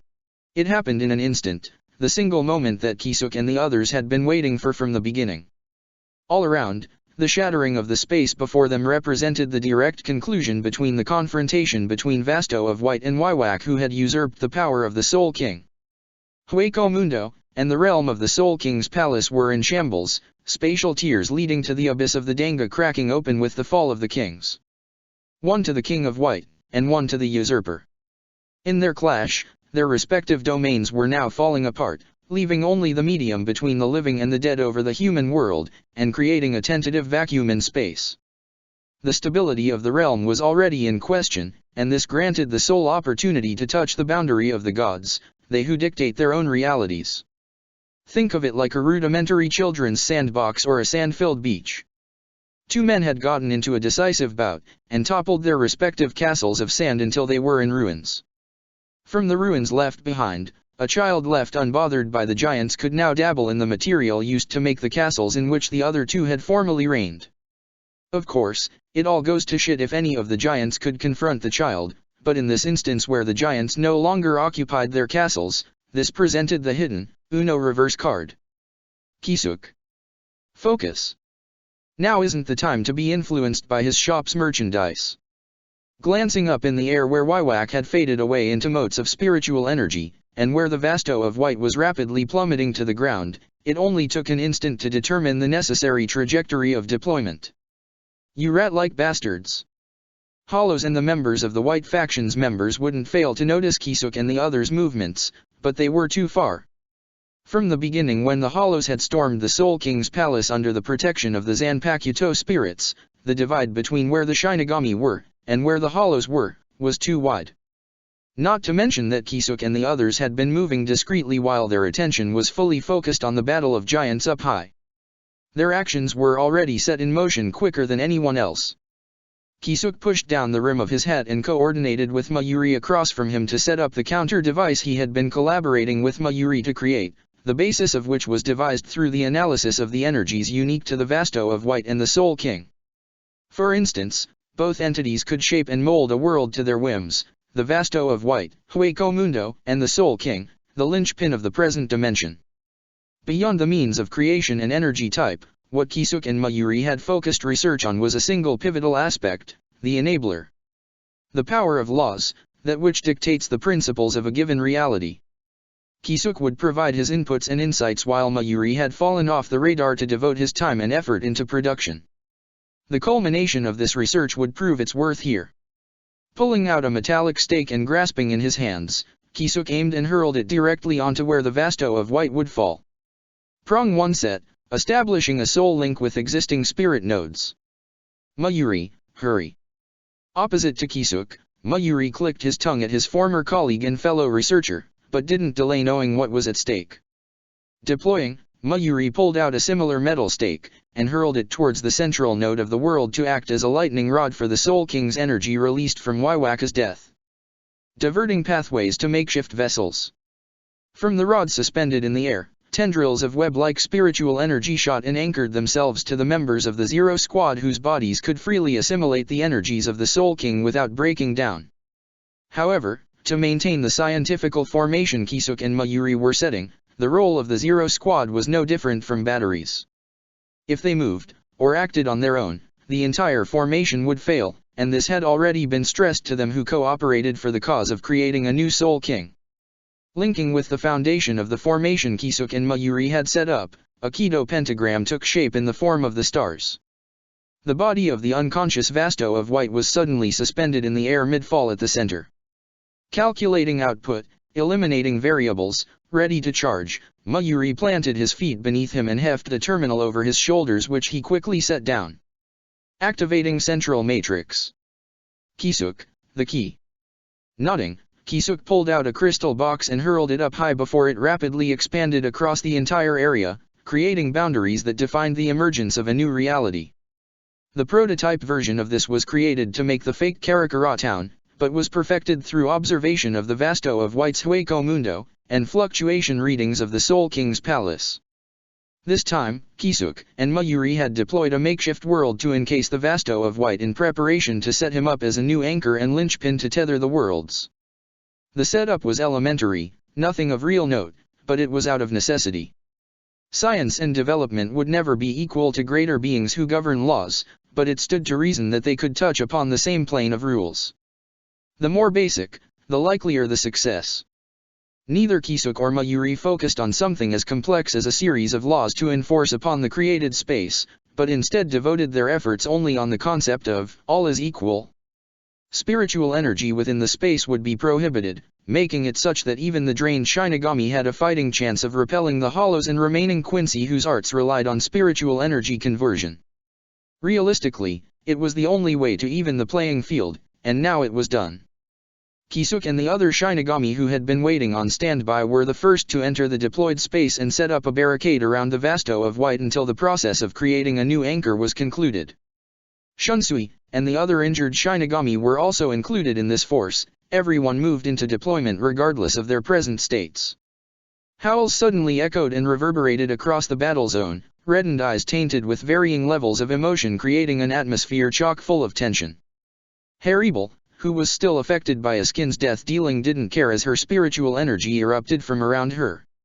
Her fingers dug into the dirt, her arms straining as she forced herself up, yellow spiritual energy forming the image of a vicious shark cascading over her. It didn't matter to her if her own resistance to her spiritual energy was drastically reduced. She just didn't care. Pain was nothing. Loss was eternal. Resurrection, segunda etapa. Near Haribel, various other auras were erupting en masse. Their king, their Lord of Hollows, was under siege. Memories flashed of a lone hill of swords and the king who sat upon it for an eternity. He who gave up his ambitions to create a lifeless world suitable for Hollows, Hueco Mundo. The howl of the Hollows roused the sentiments of the past. Coyote's features grew bloodshot, soul fire igniting over the visor covering her right eye, Apasai and the others scrambling. Barragan and the others immediately disengaged from their opponents. Gerard and Askin left in a daze at the defeat of their king, much like Hashwalth who couldn't accept the outcome. In any case, they immediately lay siege to the formation Kisuk and Mayuri had laid down, but quickly discovered the ruse behind the formation's setup. Upon entering the boundary, the set of laws in the formation's jurisdiction immediately took effect, fueled by the power of the Soul King. The domain of all is equal made it such that the momentum Barragan and the others carried was immediately grounded. Without the existence of spiritual energy in the space, the powers unique to them were all suppressed, leaving only the physical capabilities of a human. Spiritual energy fueled the defense of a Hollow's skin, an Arrancar's Hyro, and a Quincy's blood vein. Without it, their former advantage in strength was gone, something the Shinigami felt they could now contend with. It was only with this realization that it was beginning to set in for the Hollows of the Vasto of White. They'd grown complacent, knowing that their current power and the backing dwarfed the Shinigami's current means. They'd forgotten that wars weren't necessarily always won by those with the bigger stick. Damn it, so what? A Hollow's body is still stronger than that of a Shinigami's or human's. Mila Rose charged right in towards the Shinigami's defensive lines, quickly followed by Apasai, Sung Sun, and the others. Hollows were beings driven by emotion and unfulfilled regrets. They moved on instinct and were undeterred in their goals. The enemy was before them, and that was all that mattered. Retractable nails retracted, while sharpened hollow bones protruded from the limbs of numerous hollows charging on behalf of their lord. Brace. Yamamoto instructed as the head commander. Meanwhile, Shunsui and Anohana, acting to defend him from within their defensive lines. Dull thuds and sickening crunches sounded at the point of impact, bodies flying, limbs tearing, and flesh rot from bones chewed off by serrated teeth. The effect of the law, all is equal, went two ways. The Shinigami no longer had access to their own spiritual energy, and as such were no different from mankind's oldest warriors armed with swords and steel to combat beasts. In comparison, the bodies of Hollows, even the weakest of them, were primarily enormous. Minos forward. Apasai yelled while choking the life out of a Shinigami, before she tossed him into the awaiting maw of lion-type Hollow. Trample them. Towering giants pressed the assault. Their towering forms caused tremors to travel through the ground with each step. "Yoryuki!" Kisuk called, his hand reaching for his sword. "I'm on it," Yoryuki grinned before dashing up the arm of Aminos. Although she couldn't do much with the limitations of the current space, it didn't mean that the regulatory device Kisuk had equipped her and a few others with didn't provide them with the means to deliver damage. Reaching the heads of the Minos, Yoryuki tossed several containers into their open mouths that exploded within. If all was equal in this space, then the devices created through science would show their greatest effect. "Shoot the fireworks, Jidanbo!" Kyokaku smoked a pipe atop Jidanbo's shoulder while Ganja was throwing bombs on the other side. "You go it, Lady Shiba." A firework cannon held in Jidanbo's hands was aimed and fired into another group of Minos. Sung Sun seethed as she raised the sleeve over her arm to guard her face from the turbulent wind. "Damn it," she bit down on her lips, watching a blur moving from the corner of her eyes. "Coyote." Sung Sun watched as Coyote dashed in with lithe movements, striking with the butt of her guns, and physically crushing skulls. Even without spiritual energy, the level of Coyote at her base was already beyond a regular hollow, the best specification akin to a superhuman. Farther off, swaths of Shinigami being beaten aside revealed Haribel's frigid features plowing through the masses. Baragan could also be seen in the distance, his bones strong enough to resist the blades of the Shinigami, leaving him unhindered while his axe brought death on his foes. Sung Sun could see that they were making ground, but unfortunately, time was not on their side. All could see the changes occurring within the formation Kisuk and Mayuri set up. The network of spiritual links was making their way towards Shiro in an effort to tether and imprison him. "Kill them." Sung Sun's features grew twisted, easily matching the ferocity Grimjo and Noitara were dealing with on another front. No one was saying it, but a feeling of desperation was setting in. The Vasto of White was the spiritual leader of the Hollows. For him to be defeated by those who would take advantage of his weakened state couldn't be accepted. It was at this moment while everyone was intensifying their efforts that a swell of blue spiritual light rapidly poured down from the sky. From within the radiance, a recognizable figure can be seen desperately making her way forward with troubled features. All had varying reactions, Kisuk and the other Shinigami a nod, the Hollows a quick intake of breath, and as for the Quincy. This feeling. This power. Hashwalth, Gerard, and Askin's eyes widened in realization, all glancing at each other with varying levels of consternation and doubt, but still coming to a decision. In the meantime, the figure rapidly approaching became visible as the spiritual energy around her began to wane the closer she reached her destination. As the light fully died down, Silent's figure could now be clearly discerned. Oddly enough, she passed Kisuk and the others unhindered, up until she entered the boundary of the formation and lost her spiritual energy, her speed slowing to a crawl. Nevertheless, the Shinigami parted for her under Kisuk's instruction, letting her directly reach Shiro's side where she stood quietly. Apasai and the others saw red, but couldn't get a word in through the ensuing shouts of betrayal. For Silent, Shiro, Apasai, and the other Hollows had waged a war with the Siriti. She was supposed to have been a comrade, and yet by the looks of things now, had she been with the Shinigami all along? "Silent, you traitor! What do you think you're doing?"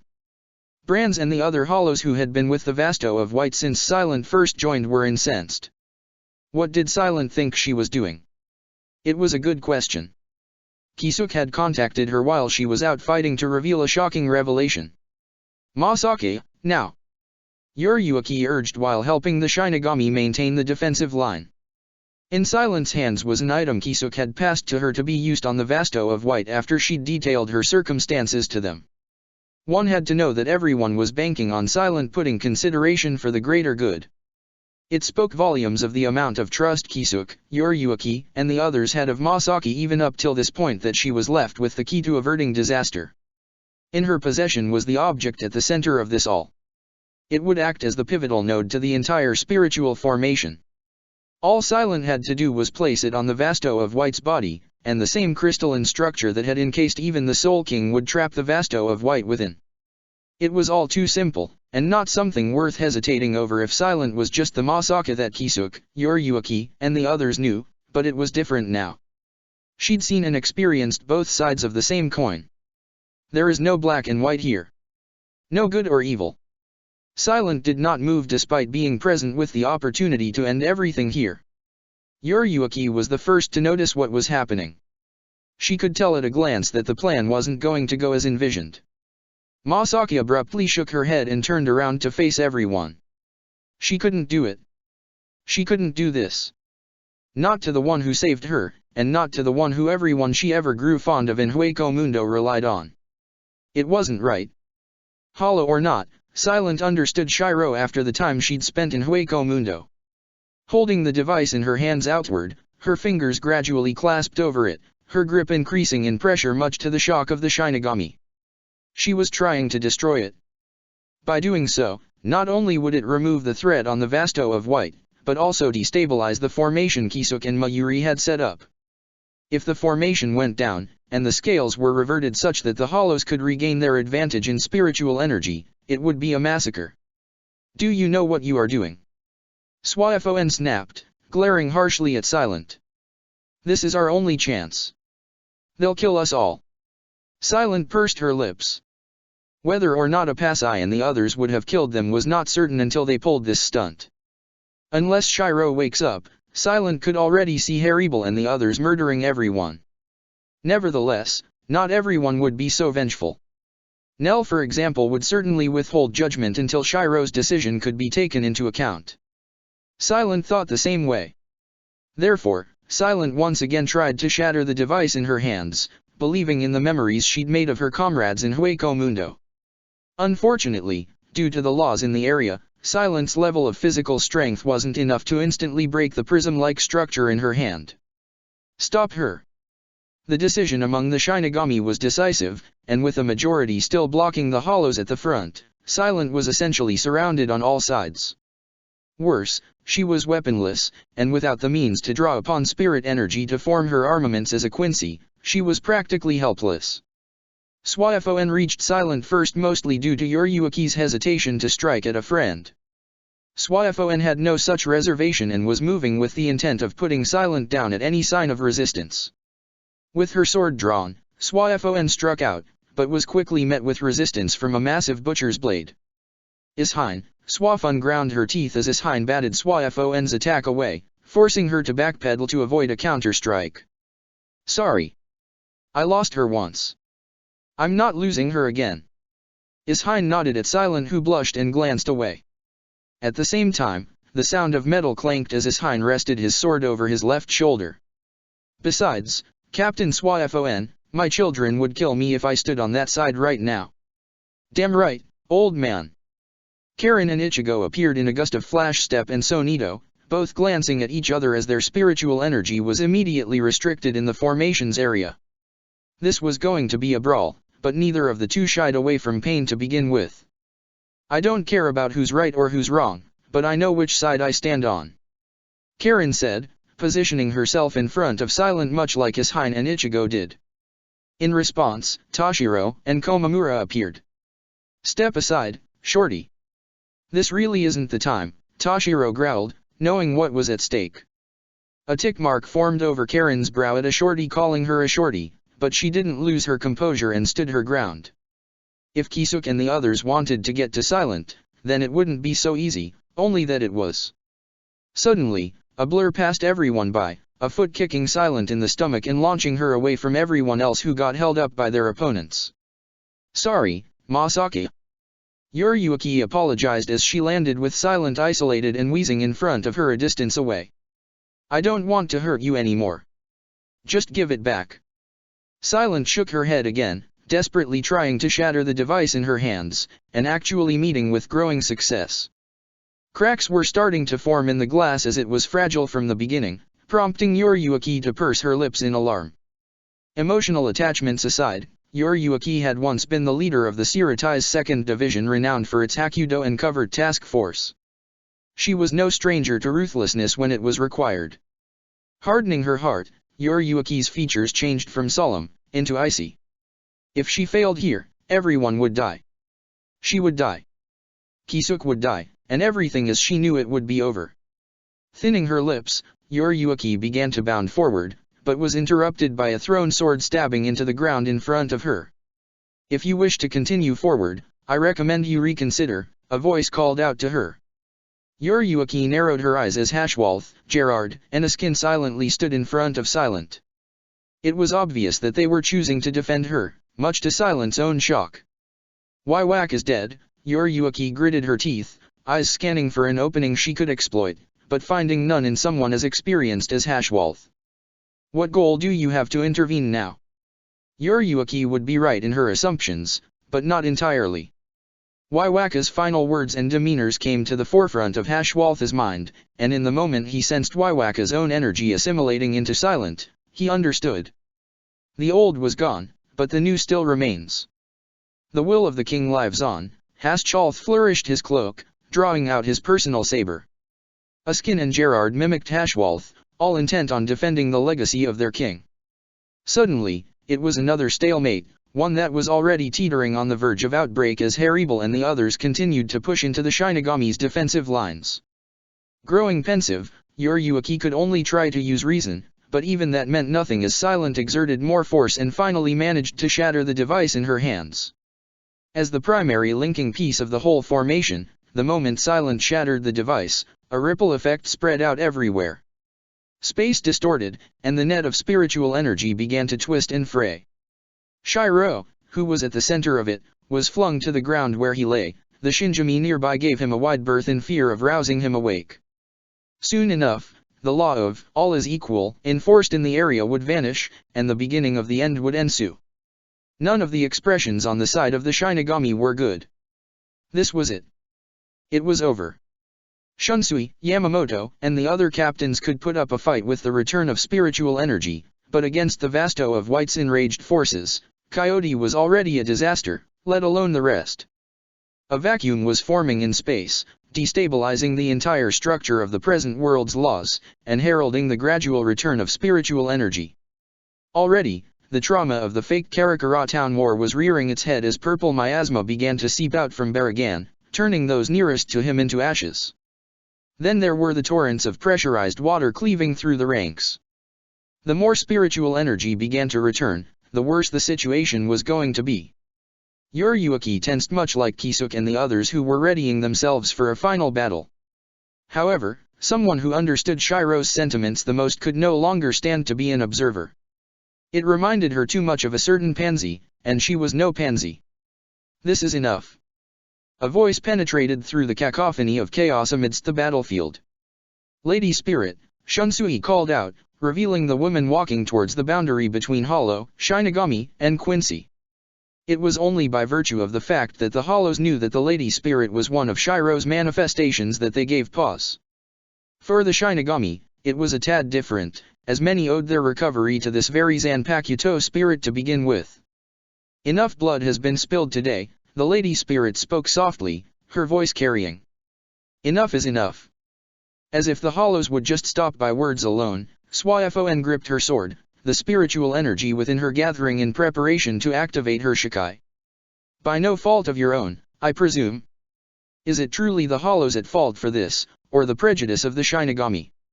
The Lady Spirit shook her head, Shunsui the only one to look flustered at the accusation. It's not the same, Kisuk argued in the calm brought about by the Lady Spirit's emergence at the forefront. Noble Spirit, can you not tell why this needs to be done? The Spirit did not answer. Balance must be maintained. Yamamoto was the one who stressed this point after Kisuk fell silent. As the man who'd been fighting to maintain said balance throughout his whole life, Yamamoto was most qualified in the Siridi to speak on its behalf. Souls depart the living and enter the Siridi to be cleansed as part of a cycle of death and rebirth. Without the balance of the Siridi and the Soul King's palace, the souls of the departed would freely wander and never know of peace. Peace? One glance at the warpaths already carved out by Haribal, Coyote, and Baragan was enough to question that very definition. Was it peace to incite conflict? Obviously, it was a matter of opinion, and the Lady Spirit had her own. The balance in which you all speak of is one of the past built upon by numerous grudges, ideologies, and stances, the Lady Spirit said, her eloquence exuding the aura of noble regality. Do you all believe that anything would change by re-establishing it, or would the cycle simply repeat anew? Yamamoto fell silent, reflecting on numerous points in his life, and already knowing the answer to the noble spirit's question. So then why not make something different that accounts for the prior faults of the other? Yamamoto blinked, glancing up sharply at the implied meaning. You speak as if that's easily done without even answering how. Kisuk interjected here, raising the rim of his hat so he could once more assess the Zanpakuto spirit before him. Once more, Kisuk was forced to admit that the purity and aura she emitted had no traces of evil or deceit. Pure would be the closest comparison. A purity to be yearned even. I am that answer. The lady spirit's tone grew solemn, loud yet soft. From the spirit a warm glow began to emit, an aura of mystery that pervaded and swept across the battlefield, spreading a light that even seemed to douse all anger, even the hollows, giving sudden pause. The lady spirit clutched an unseen object in her grip, pressing her forehead against it as she spoke the words that defined her existence. Legends tell of the wishes of man, engraving into their hearts, visions of stability and order. A story would unfold here. One that ties into the ancient desires shared throughout history in search of green pastures on the other side. Humans live, die, then pass on into souls, seeking a path beyond death. It was difficult to explain, and even more difficult to comprehend, but the world seemed to unravel into clear threads that touched upon all. Fighting stopped, minds cleared, and all focus seemed to narrow onto the figure of the spirit's radiating light. I am an ideal, firm yet noble, representing a concept yearned and spoken of upon a dying fire. The wind began to stir, blowing away dark clouds to reveal the warmth shining through. Having gained the concept of sentience, I will light the way to the paradise depicted from era to era. What was unseen in the spirit's hands began to take shape and form. Hear of it, and know of an unending tale heralded by man and spirit alike. A sheath became visible, the resting place of all blades. In a single motion, that sheath was offered up, and then broken down into particles of golden energy that paved a road to a distant land. That which wards away fears. The world erupted in colors, the road opening to reveal the scenery beyond. That which spins the tale of a story leading to eternity. Swaying reeds and idyllic hills gave way to a paradise beyond the Siridii, the Rokanga, and the Soul King's palace. From the body and soul. The words resonated within the young and old. From the heart and mind. Gradually, the swords began to lower, claws retracting, tensions easing. The visions of paradise depicted were different to all who lay witness. Convictions together with dreams, all point towards the distant isles. Every hero had their resting place. Every man and woman, their desired end.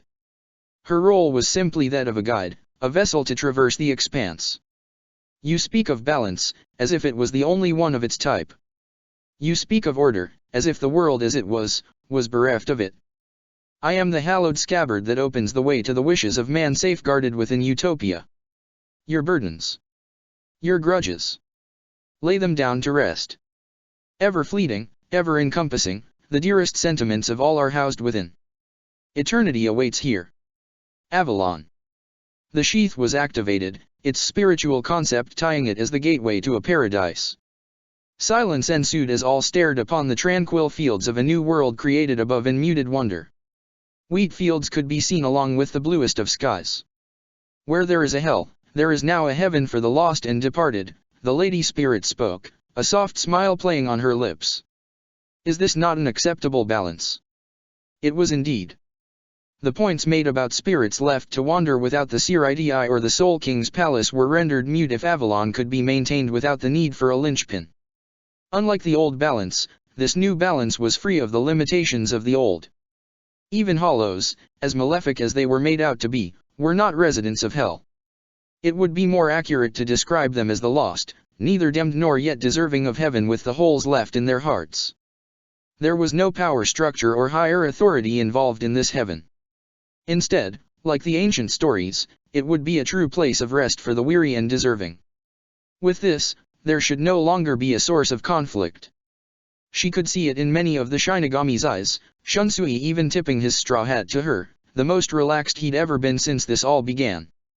Not to mention Shunsui's boundless gratitude for what the Lady Spirit did for Yucatake. Sadly, the tranquility founded on the premise of a genuine solution was not in the best interests of all. Squelch. The Lady Spirit stiffly glanced down at herself, having not guarded in a situation that had seemingly reached its conclusion.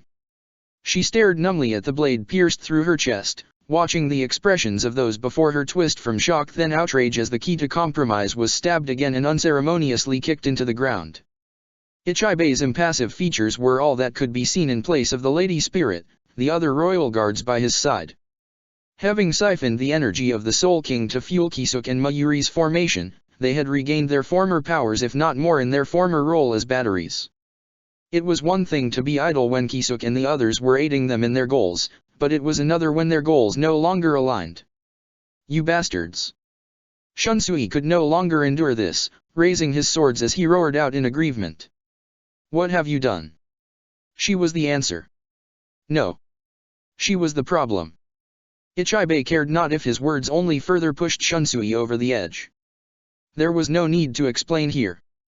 Senjumaru, hurry. With the Shinigami, Tsun gave Komamura a look. Vengeance would have been the answer and averted all this. Who was wrong now? Komamura couldn't meet Tsun's blind eyes. Perhaps only the blind could truly see? The irony. Understood, Senjumaru acknowledged Ichibei's instruction. She inclined her head and focused on restraining all those who would pose a risk to the recreation of a new Soul King. Layers of heavy cloth immediately spread out from Senjumaru as the origin, rapidly gaining in speed, mass, and power before bundling around Haribal, Apasai, Grimjo, Ulquiera, and the other Espada. Other bands of cloth formed a wall to ward off the hollows, and even fellow Shinigami. As for Coyote and Baragan, their treatment was different. Tenjiro directly moved to suppress Coyote while Senjumaru focused a majority of her attention on Baragan, completely surrounding him in a sphere of spiritual cloth. You think mere cloth can contain me? Baragan's words bled with arrogance, but this time that arrogance was unfounded. It is not mere cloth, Senjumaru narrowed her eyes. Her cloth was woven from the eternal flesh and bone of the Soul King. It would never rot or lose its durability, especially now that it was at full power. At the very least, Baragan wouldn't be getting out of it anytime soon. This just left the other hollows, but without the Espada, they weren't much of a threat. The only other variable was clang. Nimea shielded Senjumaru from a blow that would have broken her concentration on binding Baragan and the others. From Senjumaru's shadow, Shunsui pulled back his blade as Nimea knit his brows at him.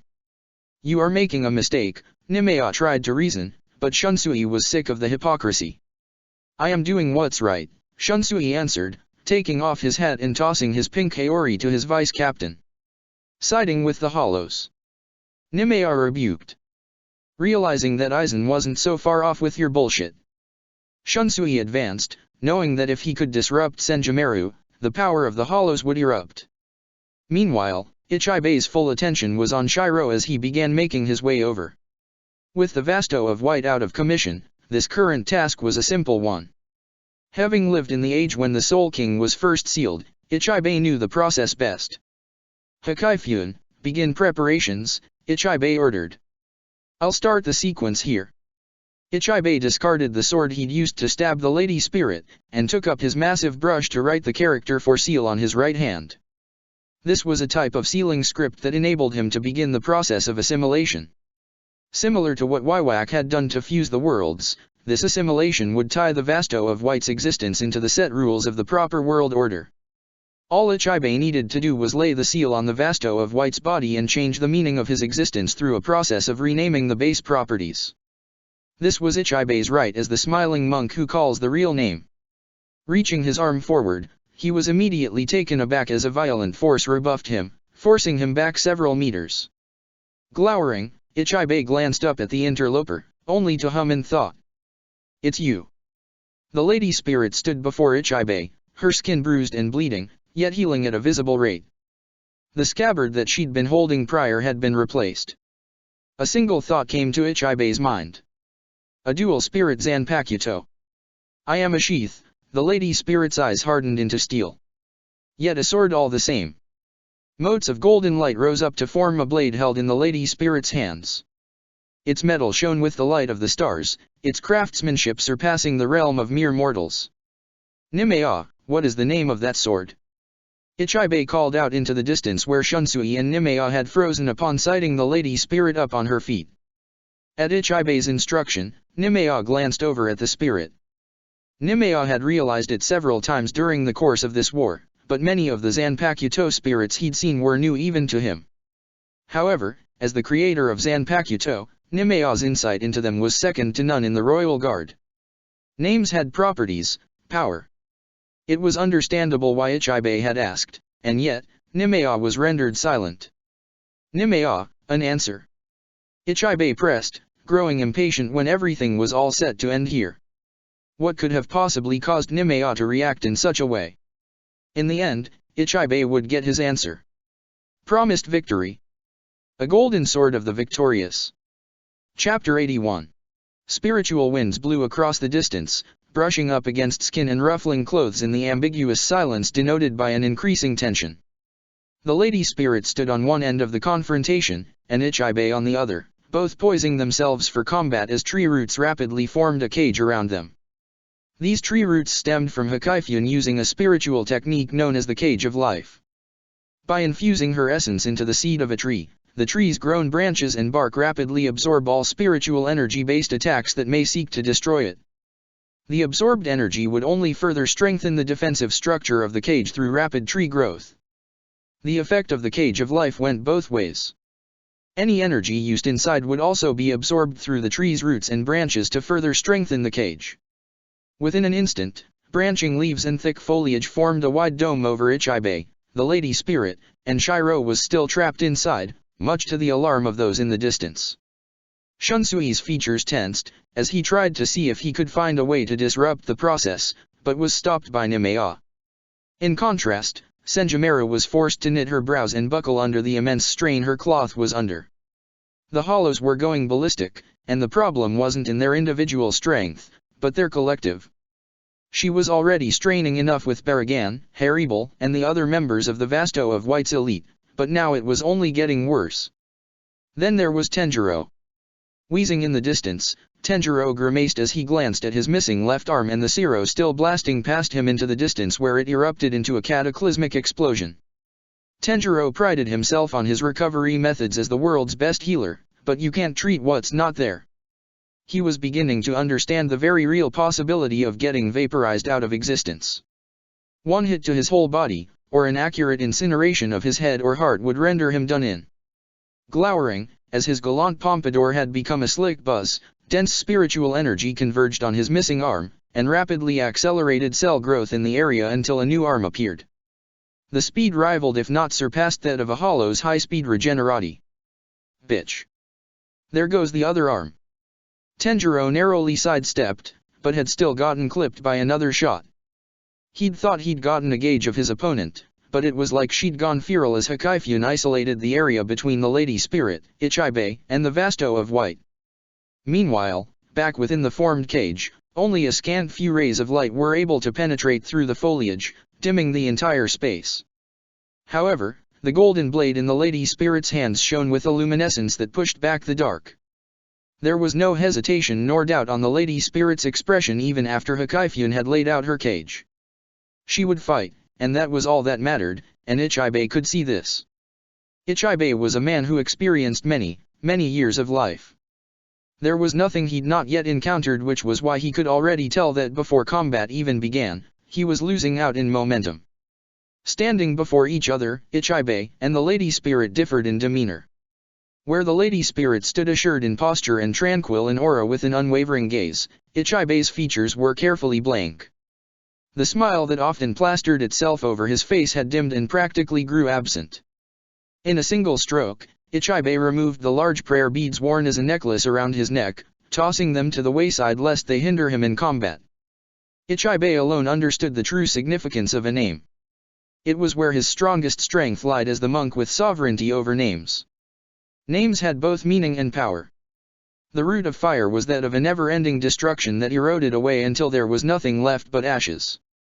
Combined with the concept of a sword, Zanpakuto such as Ryujinjaka exhibited overwhelming power in its simplicity, nouns such as sword and fire combined.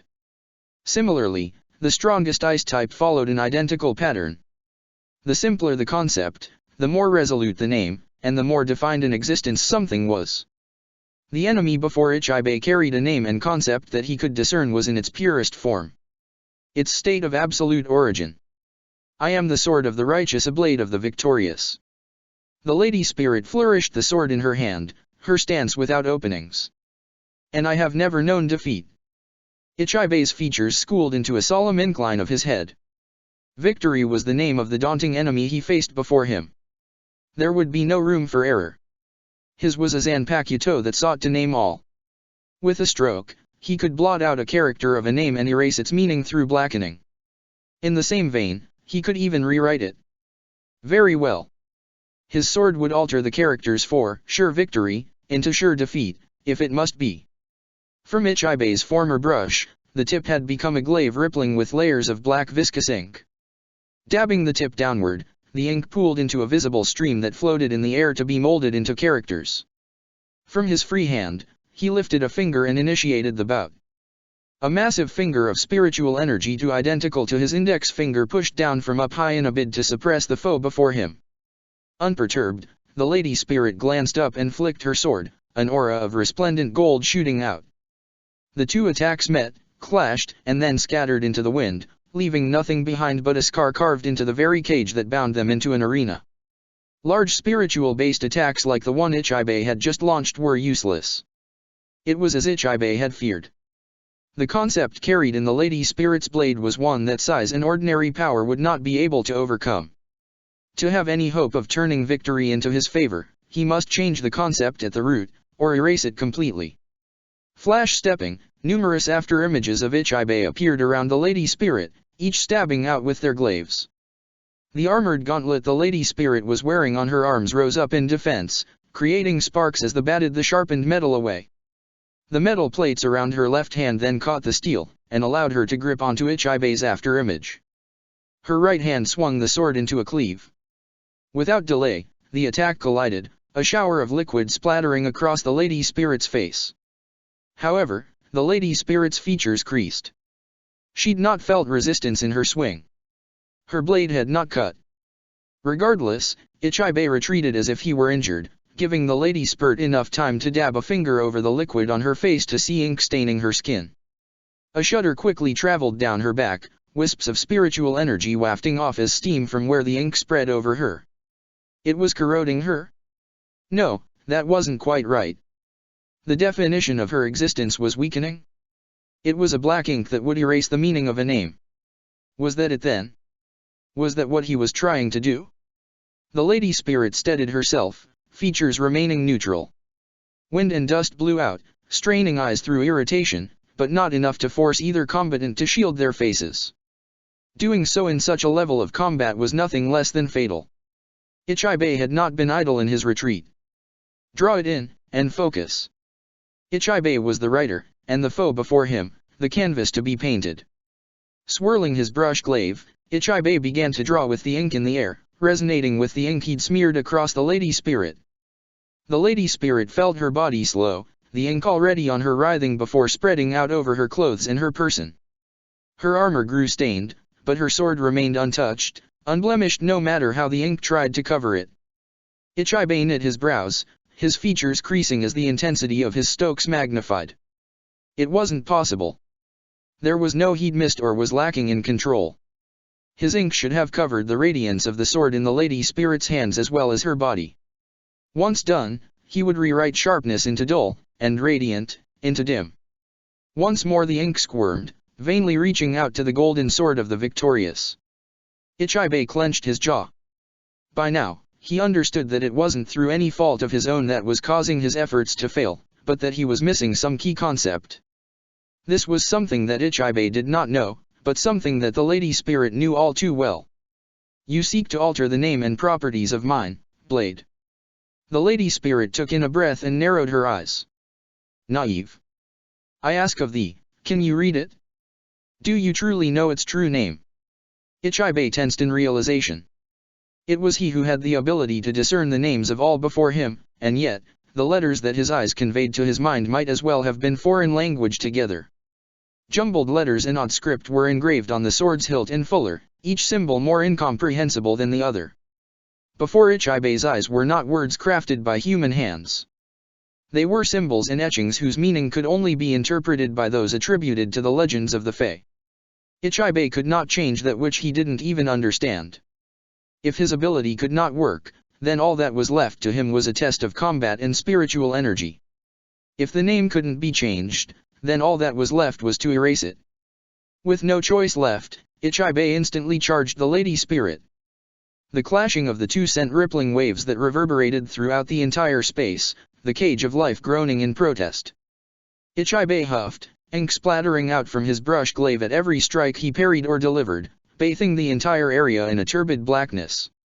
In this sea of growing ink, the noble light of the Lady Spirit's sword remained unblemished, beams of radiant gold searing and cutting through all forms of resistance. It was to the point that Ichibei did not dare meet a strike head-on, and would actively choose to strafe around each swing.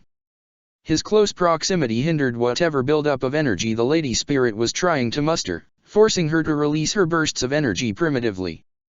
Ichibei could well imagine that if he gave the Lady Spirit time, the energy she could unleash with the sword in her hands would be beyond even his own understanding. One exchange quickly turned into 2, then 4, 8, then dozens. As the scars upon the ground began to accumulate, and the ink began to pervade everything, all that was left in a field of black liquid was the Lady Spirit standing aloft within. Her entire body was now bathed in ink, leaving not a single spot where color remained other than her sword. The Lady Spirit didn't mind as she was a reflection of her sword. So long as the sword couldn't be erased, then she would never truly die. Be that as it may, the ink was of a blotting nature. Ichibei had latched onto a new avenue of attack. Rather than the concept of the sword, he willed his ink to erase the concept of sword spirit. After numerous exchanges, the Lady Spirit paused, followed by Ichibei himself, who was panting for breath, unwilling to test his body with a sword that encompassed promised victory. It was a pity. A real pity, but this duel ended here. The Lady Spirit stared at herself calmly, nary a change in expression. The dignity of the Lady Spirit's demeanor would remain even until the end. Ichibei pulled back his brush glaive, unwilling to continue attacking an adversary of such regality who was already defeated. And yet, he still found himself shuddering. It's over. I find no joy in your passing, only regret that we stand opposed. Ichibei frowned, eyes downcast before he tilted his head to stare into the Lady Spirit's eyes. Noble spirit of the sword. Cease this meaningless struggle here. As you are now, you cannot win. Ichibei didn't speak on baseless assumption, but something both he and the Lady Spirit fundamentally understood and realized as the fight progressed on. The Lady Spirit pursed her lips, not answering as she stared down at her palms blackened by corroding ink, then to her sword whose glow remained ever firm. Her knees buckled, her shoulders slouching forward, barely keeping her head up. All the same, her features remained ever composed, if only a tad set into resignation. It wasn't her sword that was losing out in this exchange, no. It was her. Ichibei flourished his brush, the motion creating a circle of ink behind him that was painted with the characters for, to show weakness, and fading light. Your strength was admirable, and yet. Nodding to himself, Ichibei shook his head in pity at the stalwart figure before him on the precipice of vanishing. In the end, you are but a Zanpakuto spirit, half of a whole. The Lady Spirit took in a breath, eyes forever firm and unwavering. By virtue of spiritual energy alone, my brush can blacken and crush your conceptual spiritual body out of existence. Truly. It was a pity. Ichibei could hardly restrain the admiration within him. Enemy or not, the aura of a king abounded her. Your sword of the victorious, will know of defeat. Silence, only the sound of clanking armor and steel echoing as the Lady Spirit continued to assess herself. Avalon could heal her, but it couldn't heal a body that didn't exist. It was a well-played maneuver on Ichibei's part. She sighed, watching her spiritual body begin to break down whilst covered in black ink that sought to erase her existence. She did not deny Ichibei's words, as he was right. However, just because it was right, didn't mean that it was wholly correct. She may crumple and fall, but it will matter not. Hers was a concept that could never be smothered. From beneath the ink, light began to shine from glowing motes that signaled the gradual crumbling of her form and the dissolution of her sword. However, these motes were not blackened, nor tainted by the ink. The dark could not capture them, for they represented a property not encompassed by the definition of Ichibei's understanding. Instead, the motes drifted and converged, drawing together and swirling into an array of stars, much to Ichibei's alarm. Defeated she was not. The light of triumph will forever shine beyond the horizon. The Lady Spirit's voice echoes in the sea of possibility, resolute and firm. Hear of honor, live in honor, and die in honor, never questioning its integrity. Her body continued to fade in its entirety, the ink splattered over her, trickling into the pool beneath her feet. A bent blade shall never speak of the wisdom of a steadfast ideal. She placed her fading left palm over her chest and gradually peeled off the armor, revealing the simple blue dress beneath. Man manifests dreams, and dreams capture the inspiration set within. She locked eyes with Ichibei, her stare striking him uncomfortably in place. Her stare was neither glaring, nor reproachful. Victory was indeed her surest property. However, victory wasn't even her proper name. Human yearning speaks of the glory found in tales spun around a dying fire for eons past. How can one rewrite that which they did not know? From the past, and into the present, the vision sought by man remains into the future. It was as if everything about her was judging Ichibei's sureties about her, her existence, and her very defeat to be false. That which inspires heart. Ichibei wasn't wrong. That which inspires the soul. Her eyes closed, her body having vanished completely in the same instance, leaving behind only the motes of light and a disembodied voice. The will carried by Mind Blade will never fall. From the beginning, Ichibei had been right. On her own, she could not display her true radiance. The motes of light swirled, leaving behind any ink that sought to stain it before converging upon the one left forgotten through the exchange. Wake, dearest master. Rouse from thy rest, her voice beckoned softly in the stillness. The motes of light soon fell over the Vasto of White's form in distinct outlines, half taking the silhouette of a sheath that sunk into the body, and the other, the very same sword that the Lady Spirit wielded, appearing by the palms. Thine sword, and thine sheath, returns to your hand. Fingers curled, digging grooves into the sand, spiritual winds flowing violently. This distant feeling of nostalgia. This beckoning voice. The nameless hero began to stir whilst Ichibei took a step back. Sword and soul returned to one.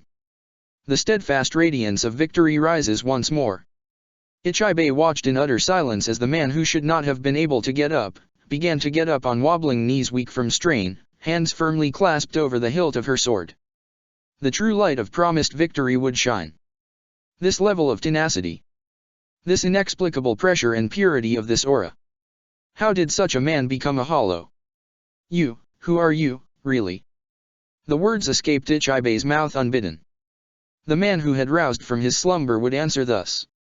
An ally of justice. The Vasto of White.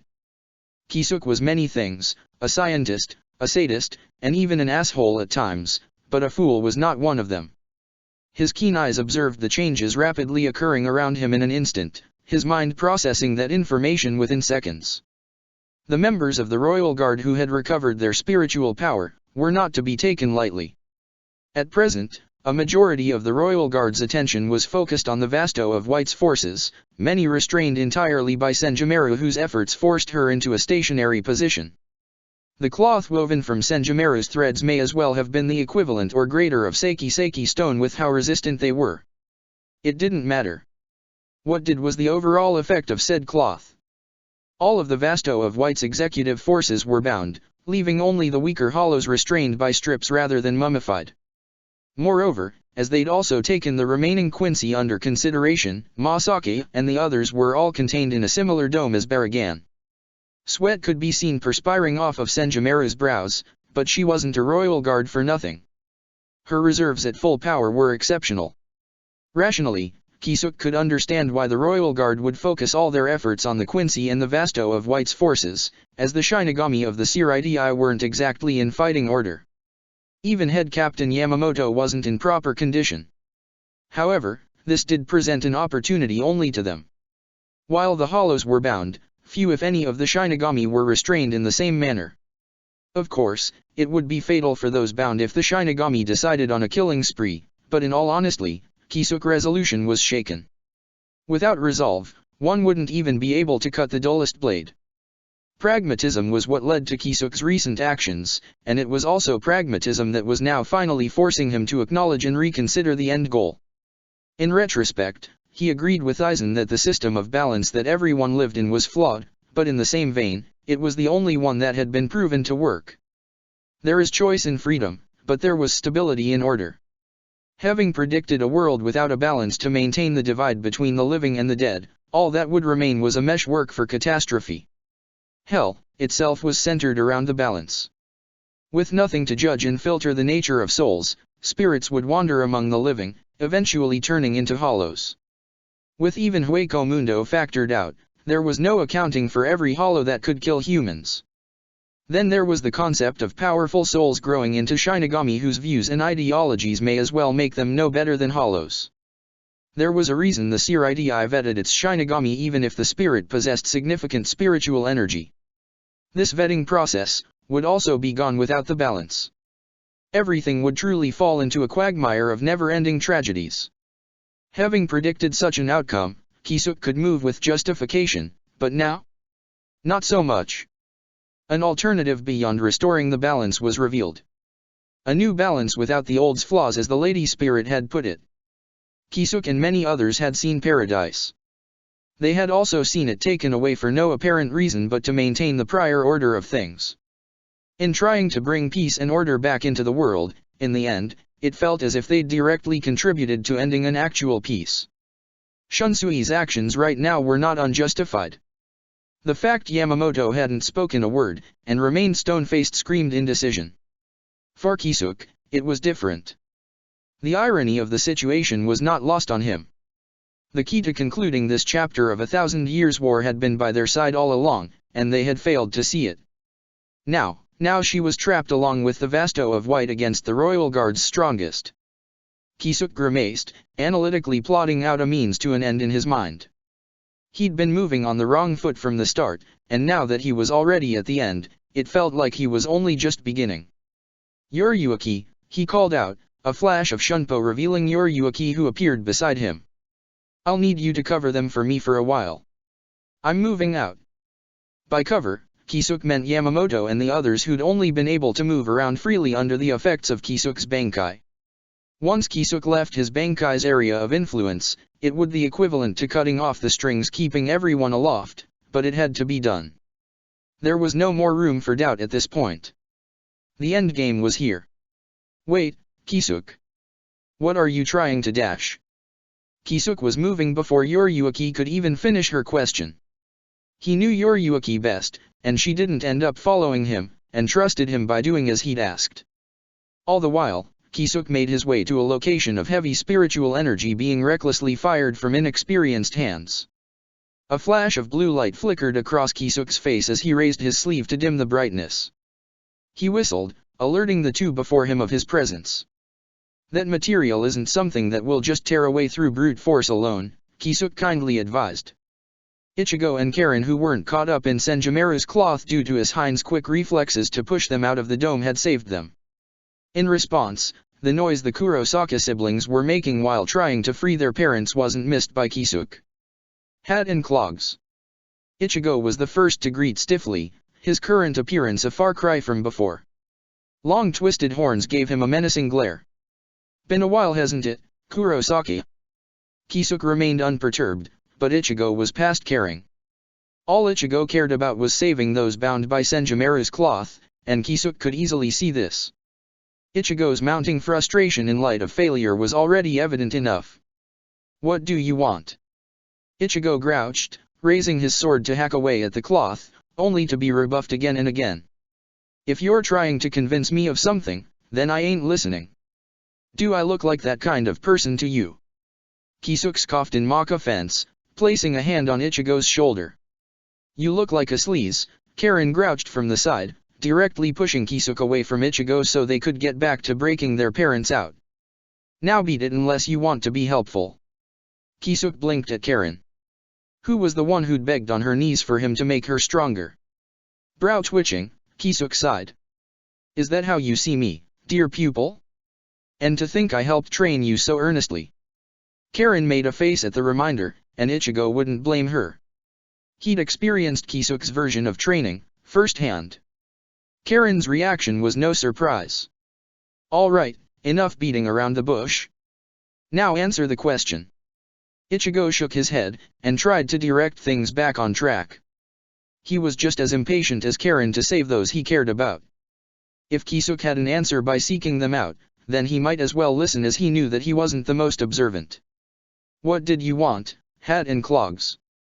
"Just a little cooperation," Kisuk pointed to Senjumaru's restraints. "A way to break these clothes, if you will." Ichigo and Karen's eyes widened. To say they weren't interested would be a lie. Karen pushed Ichigo forward, and urged him to hurry and make a choice. "All right, what do you need me to do?" Ichigo asked resolutely.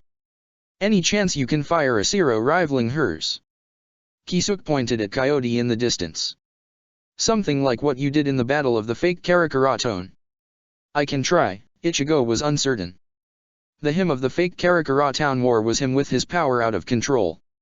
Nevertheless, if this was what needed to be done, then he'd succeed. "Leave it to me." "Your words is more than enough," Kisuk said while tightening his hat. "Listen, I need you to shoot a full-powered Zero directly at Senjumaru. With her compatriots occupied, she'll have to react, and in this moment, some of her concentration will be forced to be diverted. Which would let us break the restraints." Karen's eyes brightened immediately, only to dim somewhat at Kisuk's lack of enthusiasm. "Not quite," Kisuk shook his head. "Senjumaru may divert her concentration, but she will never reduce it for those that matter the most. In short, we need to free up allies with enough strength to make the difference. But the only strong ones being bound right now are—" Karen trailed off in realization. Kisuk nodded. Considering the current state of the Shinigami, this was the only suicidal choice left. One wouldn't easily be able to help free someone who wants to kill you, but this was precisely what was being proposed by Kisuk, and Karen knew it. He was mad. He had to be. Unfortunately, there wasn't any time for indecision here. Kisuk had already made up his mind. "In 1 minute, Kurosaki. Get it done." With nary a second's pause, Kisuk was already on the move again, leaving Ichigo and Karen behind. Soon enough, Kisuk positioned himself at a particular bundle of cloth, eyes focusing on where Senjumaru could be seen maintain her cloth. "Anytime now, Kurosaki." Kisuk waited for the telltale glow of a hollow Zero, and when that red light came, he was ready to act. A fiery ball of destructive power was fired with a reverberating roar. The beam shot across the expanse at breakneck speed, its power unable to be ignored. However, Senjumaru merely glanced at it before a wall of cloth spread out from her long sleeves. "Now." Kisuk carefully unsheathed his blade and ran its edge over the cloth binding the figure before him. The durability of the cloth was unmistakable, but having been one of the chief developers of the formation that had used the Royal Guard as energy conduits, he'd used his own sword as a node point. Benihim's edge still lingered with the energy of the Soul King, and unless Senjumaru was actively reinforcing her cloth, Benihim should be able to sever it. Expectedly, the fabric began to fray and tear as a clean slice carried the entire way through. From the opened gap, a monstrous spiritual pressure leaked before a figure burst out in a frenzy, only to be intercepted by Kisuk himself. The figure could care less and moved to strike him, but was forced to pause at the last minute by a rather snide, yet true remark. "Now, before you try to kill me, do be sure to remember that I just did you a favor, and give me the courtesy of hearing me out," Kisuk said while grimacing, Benihim barely keeping back the lance poised to behead him. Haribel's eyes narrowed with impatience, gaze constantly flickering to Hakaifun's cage of life. "I don't trust the words of a snake." "Funny, I thought you knew one." "Somewhere," Sung Sun hissed within earshot. "Speak then, Shinigami." Haribel narrowed her eyes in contempt at Kisuk's pettiness. "Let it be your last right." "Oh, harsh." A bead of sweat formed over Kisuk's brows. The power Haribel was exuding in her second release form was as vast as an ocean when compared to the last. Regardless, he remained steadfast. Hesitation now would only get him killed if Haribel concluded his final right was over. As such, being direct was the only choice. "If we open up a path to the Vasto of White, how sure are you of being able to aid him?" Ah, not so quick to quibble anymore, are you? Kisuk poked, a bit of playfulness trying to ease his tension but failing as Haribal began to glare. You seek an accord? She pressed grudgingly, knowing that she had no other plan to break the cage of life than brute force. If Kisuk had a means that would work, then she'd tolerate him for the time being as she'd done with Aizen and the others. Mutual benefit. Kisuk was quick on his feet. You save your lord, we save the lady spirit, and then from there, all bets are off. If you don't agree, well, that's fine too if you feel like you have a better solution to resolve this situation than I. Haribal's lip twitched, but her concern was overriding her fury at the Shinigami. Go on. You specialize in water, don't you? Kisuk didn't bat an eye, and gave no time for Haribal to even answer. It was a rhetorical question to begin with. Good. We have a squirt who specializes in ice. I want you both to pair up, as your abilities will bolster the others. Haribal narrowed her eyes. To what end? Him, or them, Kisuk pointed simply to the dome restricting Baragan, then to the one restraining Masaki and the Quincy. We need to free either of those monsters to divest Senjumaru's focus away before we can truly begin operations. From there, we break the main cage, and then separate to pursue our own interests. Haribal considered it. Very well. She could get behind this. Both Baragan and Silent were her allies. More importantly, the Shinigami were fools to think someone like Baragan could be easily handled. Chapter 82. Haribal could feel every part of her body roaring in pain. Each step she took practically caused her muscles to twitch or spasm. Needless to say, but she was still adjusting to the effects of a skin's attack even after undergoing her second release. She was just barely managing to hang on by forming two distinct layers of spiritual energy around her, one to act as a barrier, and the other to ward away excess spiritual energy that her body was gradually getting adjusted to. What Haribal was doing was careless, but for the first time, her rational mind was being overpowered by an unrelenting surge of emotion. She tore away at the remaining cloth that clung to her, and glowered at the figure of her savior in the distance all while focusing her energy. One part of her refused to cooperate with the likes of Shinigami, but the other and more pressing part of her was more concerned about getting to Shiro than wasting time on a conflict she could settle later. Haribal shut her eyes, recalling what Kisuk had asked of her. It wasn't even particularly difficult to begin with, but cooperating with the Shinigami that tried to kill her left a bitter taste in her mouth. Focus. She shut her eyes and planted her shark-fin sword into the ground, knowing that she wouldn't need to see in order to accomplish what was required of her. Gently, she raised her hands, her fingers splaying out as if pressing against a wall. Gradually, droplets began to form in the air ravaged by wayward explosions of spiritual energy and zeros. From these droplets no bigger than beads of sweat, they began to proliferate and conjoin into a vast sheet that stuck upon surfaces like mist to a window pane. Haribal channeled her spiritual energy, the dull rushing and ebbing of water echoing in her ears like listening to the tide of a sea. Water was her domain, and she, the shark that dwells in wait beneath the surface. Soon, the sheet of water she was forming turned into the white waters of turbulent waves cascading across the entire battlefield. It struck the side of Hakaifun's cage of life, but more importantly, soaked into Senjumaru's cloth before terraforming the area into a veritable wetland. Allies and adversaries alike were soaked to the bone without discretion. Senjumaru frowned from behind the sleeve she used to create several sheets of cloth as a barrier to ward off the water. At first, she'd expected some sort of trick or ability unique to Haribal in the water, but found that it really was just simply a huge volume of water. Humming to herself, she knit her brows the moment she breathed out and suddenly noticed the fleeting white mist of her breath. The temperature was dropping. Sit upon the frozen heavens. The sound of freezing water rapidly echoed in Senjumaru's ears, but more than that, her pupils dilated as she stared at her cloth in morbid resignation. Water expands as ice when frozen. Higher in Meru. A winter storm immediately descended over the area, dragons of ice and snow freezing the water that acted as a catalyst to further destruction. As the ice expanded, it pulled on the bindings of Senjumaru's cloth. It wasn't enough to outright break it, but Senjumaru understood that it could damn well weaken it. It was often easier to break a solid object than it was to force apart something with tensile strength. Zero.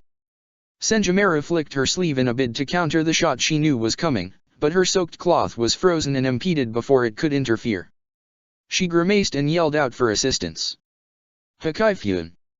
A giant spoon came over to intercept the Siro Apasai had blasted over towards Baragan's restraints, but it was intercepted by Kisuk. Worse, Ichigo and Karen didn't waste the opportunity to attack the restraints around Silent and the Quincy simultaneously. Damn it! Senjimera knew what was coming, but was essentially forced to watch things in slow motion.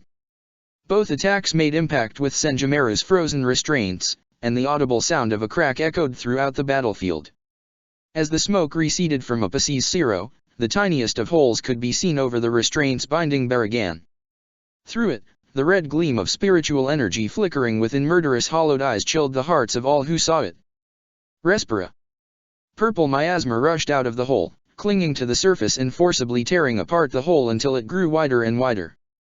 Senjimera vanished from her spot, appearing in front of her cloth's breach to administer immediate repairs, but a hole was all that Baragan had needed. Seen in his grip was the charged noble phantasm that Shiro had given to him long ago. Swinging out, an explosion blasted apart the cocoon of cloth around Baragan like breaking an egg from the inside.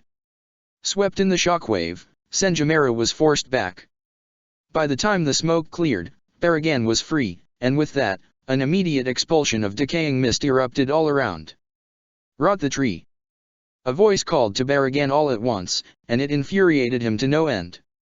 He was pissed off enough to be held back by those he perceived as weaklings, and now for a king like himself to be bossed by some nobody? Bragan would never stand to be ordered and immediately struck in the direction of the voice with impunity. Unlike Haribal, there was no room for discussion at all. However, this all seemed to fall exactly into Kisuk's expectations as he was already standing with his back to Hakaifyun's cage of life. All this said, it meant Baragan's attack was aimed exactly where Kisuk had needed it. No. Senjimera, Hakaifyun, Nimea, and the others immediately reacted, erecting defenses to stop the decaying mist. In truth, it was effective to slow it down, but in the end, a wisp still made contact with Hakaifyun's seal. The opposite of life was death and decay. The moment the miasma touched the bark of the tree comprising the cage of life, it immediately began to rot and open a rapidly enlarging hole. Unexpectedly though, radiant light abruptly pierced through and exploded out. Moments prior. What was it that he was fighting for? For the longest time, this question was one that both plagued Shiro's mind, but also served to be his driving force. As if resonating with his thoughts, the sword in his grip pulsed with a steady thrum, sending forth a warmth of energy through his exhausted body. Dried riverbeds depleted of energy began to course once more with a yellow hue. The circuit-like patterns of blue that emitted from the pathways beneath his skin had shifted into soft gold, growing ever stronger with each pulse that ran through him. A slouched back broadened. Sunken eyes regained their luster. A rusted sword reclaimed its gleam. All along, the spirit of the weapon that had always stuck the closest to him had been by his side, lying in wait for the moment he would need it most. Forever waiting, always waiting, that whose meaning and strength was discarded for the sake of others, would shine all the more. His body housed the sheath. His bond called forth the sword. Even without the energy of his soul's reality marble, and the various feats he was able to accomplish in this new world with mechanics different from his own, the basis of what drove him was enough. A hero's duty was never done. The dream inspired in his youth, and the steps he'd made to accomplish that were what shaped and defined his very soul. Black ink abruptly splattered over Shiro, covering him from head to toe, and yet that ink could not taint his existence. Like steaming mist, the ink sizzled and evaporated off, letting the bronze gleam of his eyes shine through. "That's not possible," Ichibe muttered, aghast. It was one thing for his ink to fail to alter the properties of the golden sword of promised victory, but it was another to not even affect a soul. No. Ichibe widened his eyes, sensing the anomaly before him.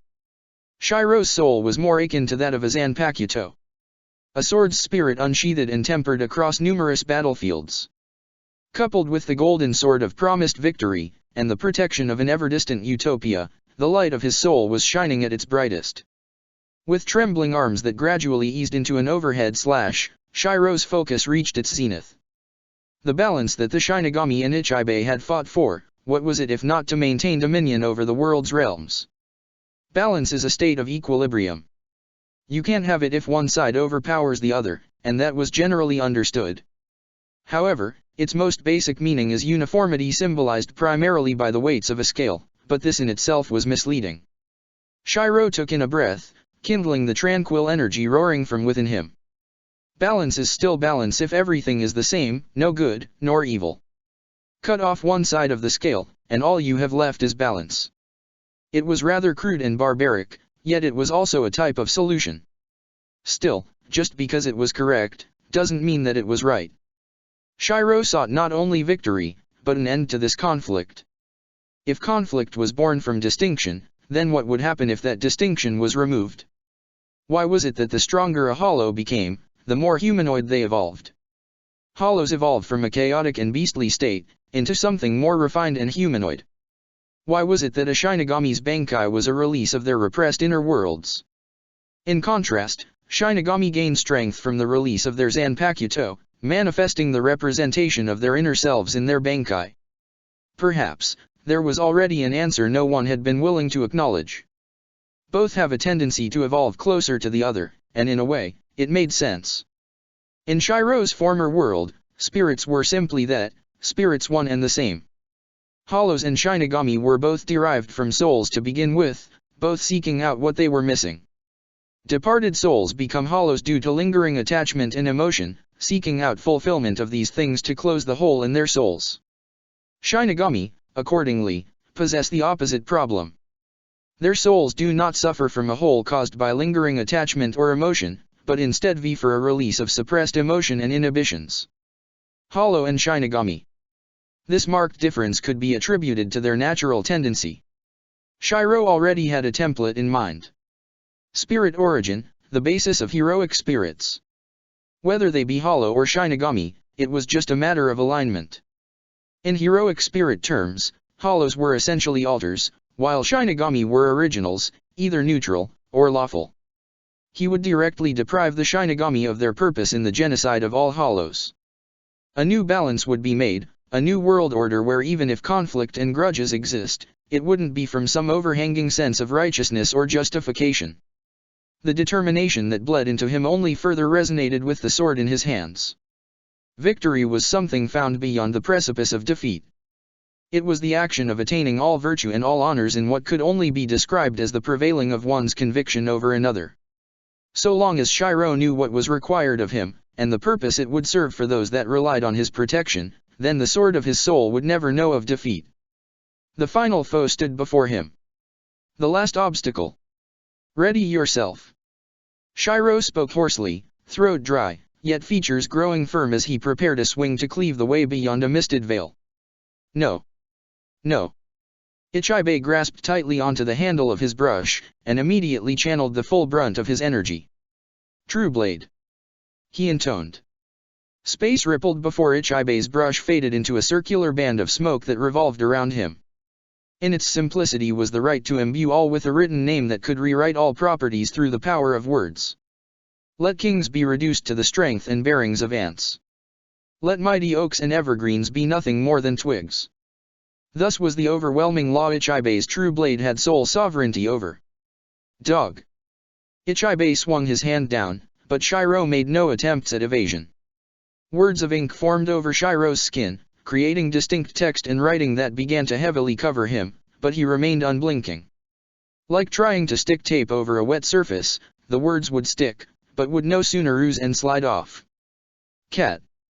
Ichibe swung again. Squirrel. And again. Ant. And again. Monkey. The ring of smoke around Ichibe continued to constantly swirl, and yet the existence before Ichibe remained firm and unaltered. It was as if a sanctuary stood erect, unable to be tainted or marred. Again, and again, and again, Ichibe would strike, and through it all, nothing would be achieved. Shiro opened his mouth. The light of this soul will never break or change, just as the will of this sword in hand has already concluded the outcome. The tone was neither hostile, nor gloating, rather, it was merely said in a factual sense. The golden motes of light that had long begun to emit around the sword's blade began to converge and revolve into a pillar that extended from the sword's tip, Some fight for the sake of lofty ideals. Others fight for the sake of survival. Images flashed in Shiro's mind of the times he'd spent when he'd first arrived into this world. I wouldn't expect someone like you to understand, but, Shiro glanced at Ichibe with neither hate nor disparagement. Only wry unabashed pity that didn't seem truly directed at anything, but a world where the desperate were on the brink of extinction. In this life, fear of change is engraved into every deed and action. He could picture it vividly. Every experience and doubt he'd ever had since arriving in this place as himself, and then as the Vasto of White. These tiny nuances that encompassed his thoughts and actions were what derived his character. The tide cannot be stopped forever. The current balance was nothing more than the dam constructed beyond the world's natural course. Even without the elaborate ploy to have the Soul King act as an anchor, the world would have continued on. Like water flowing from melting ice over a mountain, in the end, everything pools back down to the surface where the lake's waters will recede from the rivers into the sea. Ichibe flinched, but roared in defiance. The ring of smoke above him magnified and seemed to encompass all, but could still not suffocate the glow of the adversary before him. Your ink may alter and change the properties of any person or object, but not its existence. A man can be as weak as an ant, but he is still a man. A sword can be as brittle as charred paper, but its purpose still remains. Shiro's muscles tightened, his grip over the hilt of his sword gaining strength as his fingers curled into optimum position. The energy within him began to thrum in accordance to his will while his eyes tracked every one of Ichibe's movements. Prepare yourself. This strike would not miss. This sword will bring about the end. Ichibe's breath hitched, an arm raising to guard from violent wind and a deluge of searing heat. It was as if he was standing before the radiance of a sun. Its glow is the light of aspiration, a weapon forged beyond mankind. Peering towards Ichibe, a tranquil gaze sung of finality. Having been imbued with the concept of dreams, it fills all that looks upon it with the same yearning. Shiro's biceps bulged, veins popping over his skin. Friend or foe alike, pause in its wake. Memories understood from the history of the sword itself filled Shiro's thoughts. What this sword symbolized, what it carried, and the purpose it served were all known to him. The memories encompassed the beginning and the end of a weapon forged with the intent to embody the principle of a law forever firm. Hear of it, and know of the miracle held before you. Spiritual pressure exploded outwards, compacting the ground underfoot as it began to crater. No matter the past, the present, or the future, it speaks of the glory that lies beyond the horizon. Ever brighter, ever stronger, what had begun as a glow had shifted into a luminous star. That which bids the loyalty of the faithful. Wisps of spiritual energy began to stir, sweeping away sand and debris. That which carries the duty of purpose, spurring mankind's valiance. The days of prejudice and genocide would end here. From shaken hearts. Cracks began to form in the cage enclosing the space, barragans rapidly taking effect. From broken bonds. Shiro craned his stare up to meet with Ichibe's wavering eyes. The eternity of despair will be illuminated by a light that guides us towards a distant sky. Color seemed to vanish, replaced only by white and traceless shadows. Golden sword of promised victory. The sword in Shiro's hands could no longer be seen through its golden intensity, the energy emitting from it, distorting the air. The breadth of the stars shines through the veil. The light itself formed an endless aurora. Cleave it through. The last phantasm that stood at the world's end was ready to deploy. X-. The sword swung down to open the way to a new horizon. Caliber. The light was unleashed all at once, pressing forward in a massive towering column that was far too wide to avoid even if Ichibe wanted to. Forever and always, Excalibur was the sword of promised victory. Be bathed in its light. Hastily, Ichibe raised up his arms and formed numerous defensive kidos to act as shields, but it did little good to stop the swing's onslaught. The light continued to eat away at each defensive structure like a knife cutting through loaves of bread until finally, Ichibe was enveloped. Neither pain nor agony befell Ichibe at this moment, rather, all excessive thoughts and shadows seemed to flee his mind all at once. He glanced at himself and could see flecks of his skin peeling off, followed by pieces of flesh and bone incinerated into ashes in the wind. He was dying. There was no doubt as to what outcome was awaiting him, and yet it was in this state of near death that clarity returned to his addled mind. It was as if everything had just suddenly become clear, like a final epiphany. The effect of Excalibur's light wasn't merely sheer magic energy released into heat values, but the energy itself was composed of the brilliance of dreams. Ichibei saw it now. He'd been blinded. The string of the prayer beads around Ichibei's neck snapped, the necklace breaking apart piece by piece. A scene of the beginning appeared in Ichibei's mind, back before lofty ambitions and titles elevated his sense of values. He sat upon a sandalwood porch, a hand stroking the head of an animal he'd named Dog. In front of him, animals, people, and objects alike awaited their turn to be named. Meanwhile, the sound of his boisterous voice half-heartedly chided for order before breaking into hearty laughter. He was Ichibei, the smiling monk who speaks of the true name. It was a simple duty and lifestyle. In the end, when had he started thinking that it hadn't been enough? How ironic. For a man said to perceive all, he'd failed to discern the nature of his own hubris. Ichibei closed his eyes, and vanished in the golden ray of the sword that stood at the world's end. However, one's end can also mean a new beginning. Once a break occurred in Hakaifuan's cage of life, the light that was already bursting at the seams from within, detonated and shattered everything else. A rush of spiritual wind and pressure buffeted the area before a golden pillar erupted far into the clouds as it gradually broke away into motes of energy.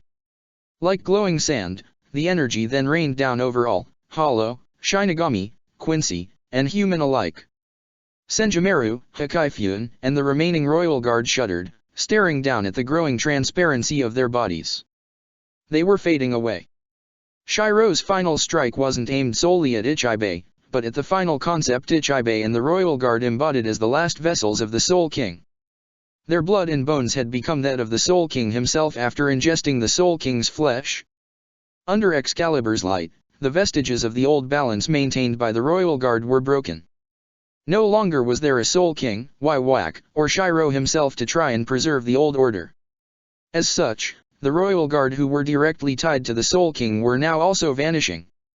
They each had only a brief moment to understand what was going on before they hung their heads and no longer bothered with anything else.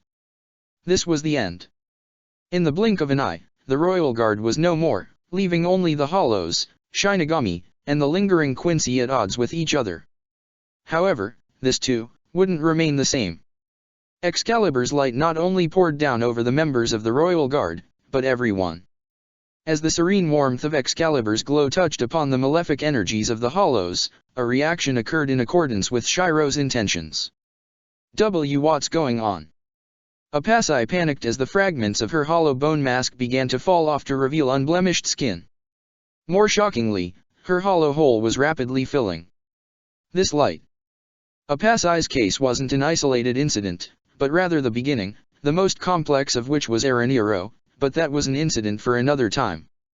Haribel, Barragan, Nell, and every hollow present were losing their animalistic characteristics and bone fragments. Even the violent nature of their energy that made them hollows grew to be more subdued yet whole. Yes, indeed. The light was directly filling the holes in their hearts. In the end, spirits were still spirits. As Yamamoto and the other Shinigami stared at the hollows in shock, it was suddenly apparent that everything that they knew before would no longer be the same as time seemed to freeze. The cause of it all was standing at the origin of the descending light. Shiro panted for breath, finding it difficult to continue standing, but doing so anyway. The golden sword in his hands began breaking away into motes of spirit energy that reformed into the Lady Spirit, a warm smile spreading across her face as she moved to support him. Almost as soon as the Lady Spirit appeared, the Shinigami all fixated their sights on her, but she herself knew that she didn't have long in corporal form.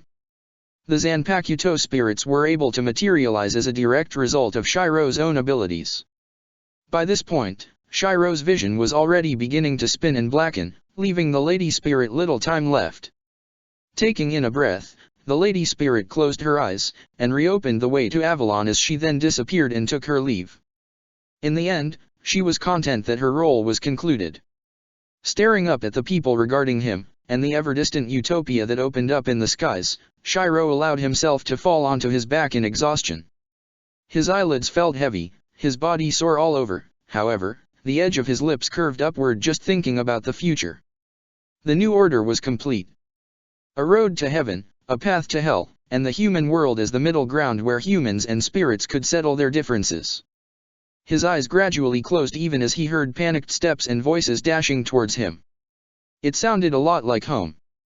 Chapter 83, Epilogue, Prologue's End. Nothing was quite the same as it used to be ever since the creation of a new world balance. In fact, the entire dynamic of the spiritual plane had shifted into something that erred closer to the side of symbiosis with the living world. As it was, clashes between powerful spirits would cause unexplainable collateral damage in the human world. Human conspiracy theorists were abundant, and even more alarming were the cases of such events documented on live television and film. In any case, the living die, and their spirits emerge either seeking the path to a garden of flowers, or the road of bones and fire in hell. The in-between, the location the Siridi had originally existed with its Rukanga and court guard squads, was no longer there to sort the spirits under the discretion of the Royal Guard and Central 46. And as much as any sentimental Shinigami would reminisce of such times, it wasn't quite as ideal as they'd made it to be. The desolate state of the Rukanga, bereft of proper order and filled with listless souls of starving children beaten at the hands of vendors selling wares, was no heaven. A world in which spiritual aptitude was the only ticket to entering the Siridi while the rest were left to their fates wasn't in accordance to the promised afterlife many of the living had envisioned. With the former structure abolished, there was no longer a middle ground in the spiritual world. When the living died, should they choose to linger, they remain as nothing more than souls. Some refused to move on, while others shackled by chains from hell were dragged to the gates.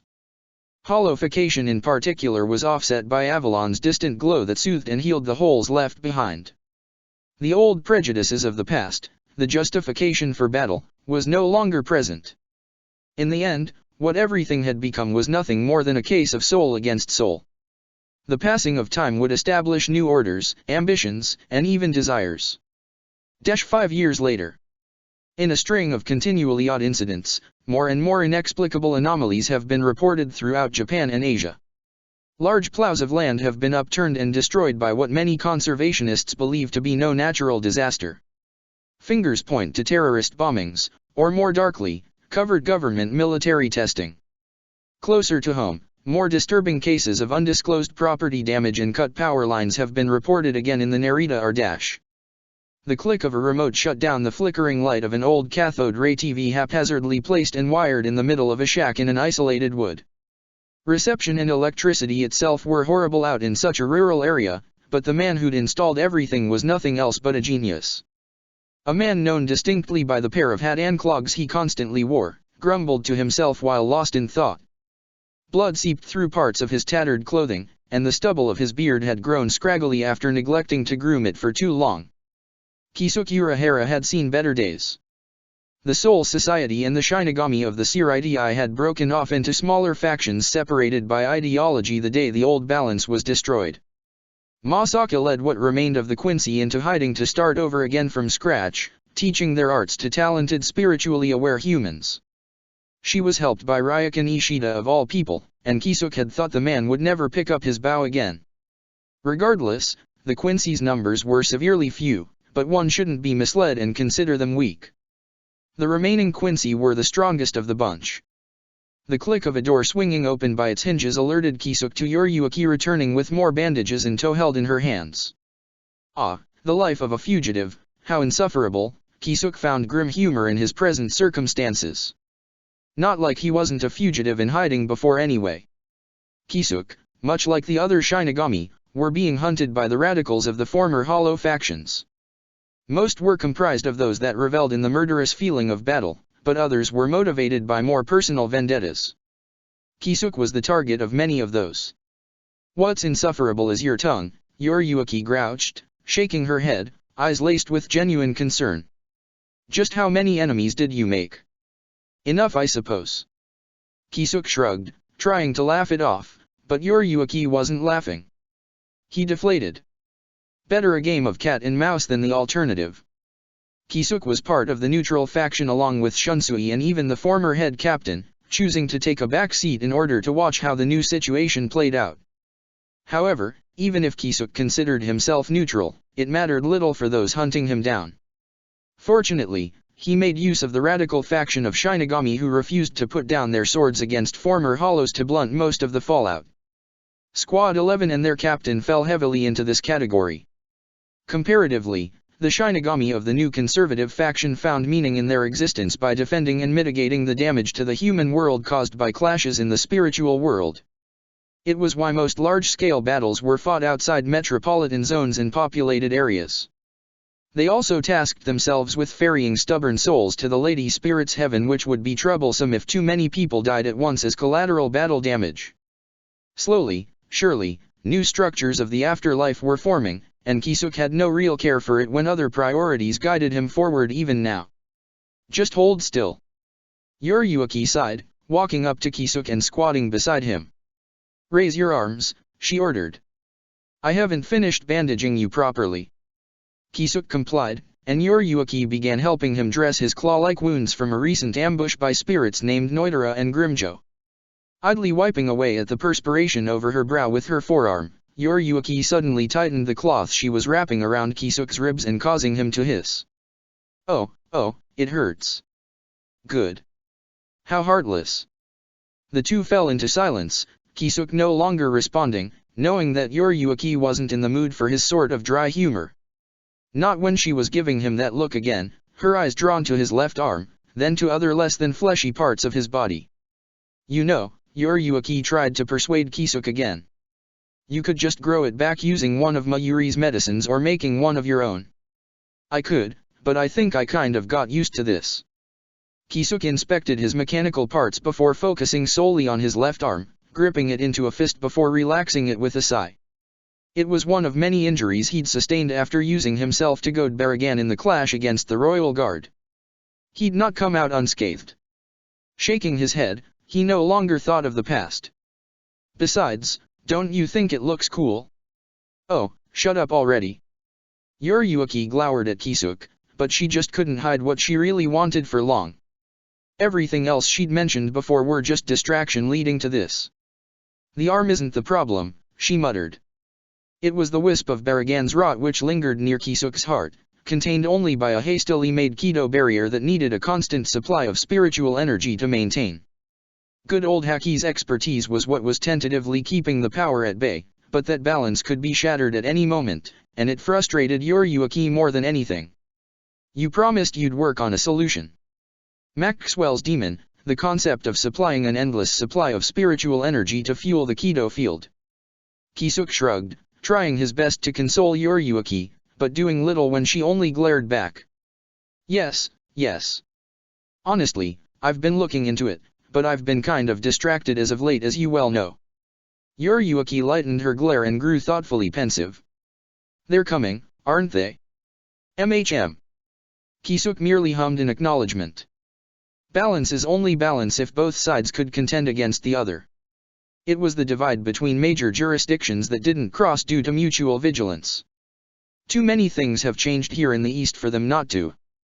Ichigo glanced up at the skies and sighed to himself, feeling as if the battles of the past had come and gone like the wind.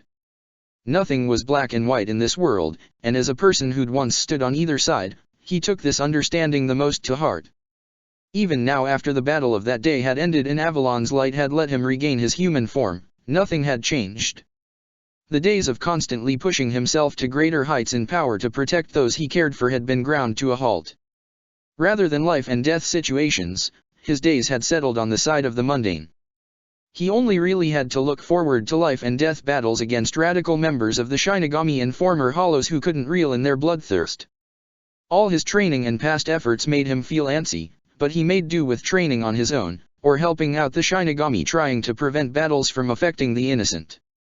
Ichigo's current situation was none of those. Nell, he called out while raising a bag of sweet he was holding into the air. From the perspective of the non-spiritually aware, all they would see is the bag mysteriously floating before its contents were emptied out and vanished. You're slacking, Ichigo, Nell snorted from beside Ichigo, having appeared by his side in a burst of speed. The skull cap generally on Nell's head was gone, letting her hair flow freely behind her. With no hollow hole, or any fragment of the sort, she looked just like the Shinigami, a spirit dressed in modern green attire. I was wondering when you would notice I was beside you. Your instincts have rusted and dulled ever since you started pretending to be human. I am human. Did you want to try this human food or not?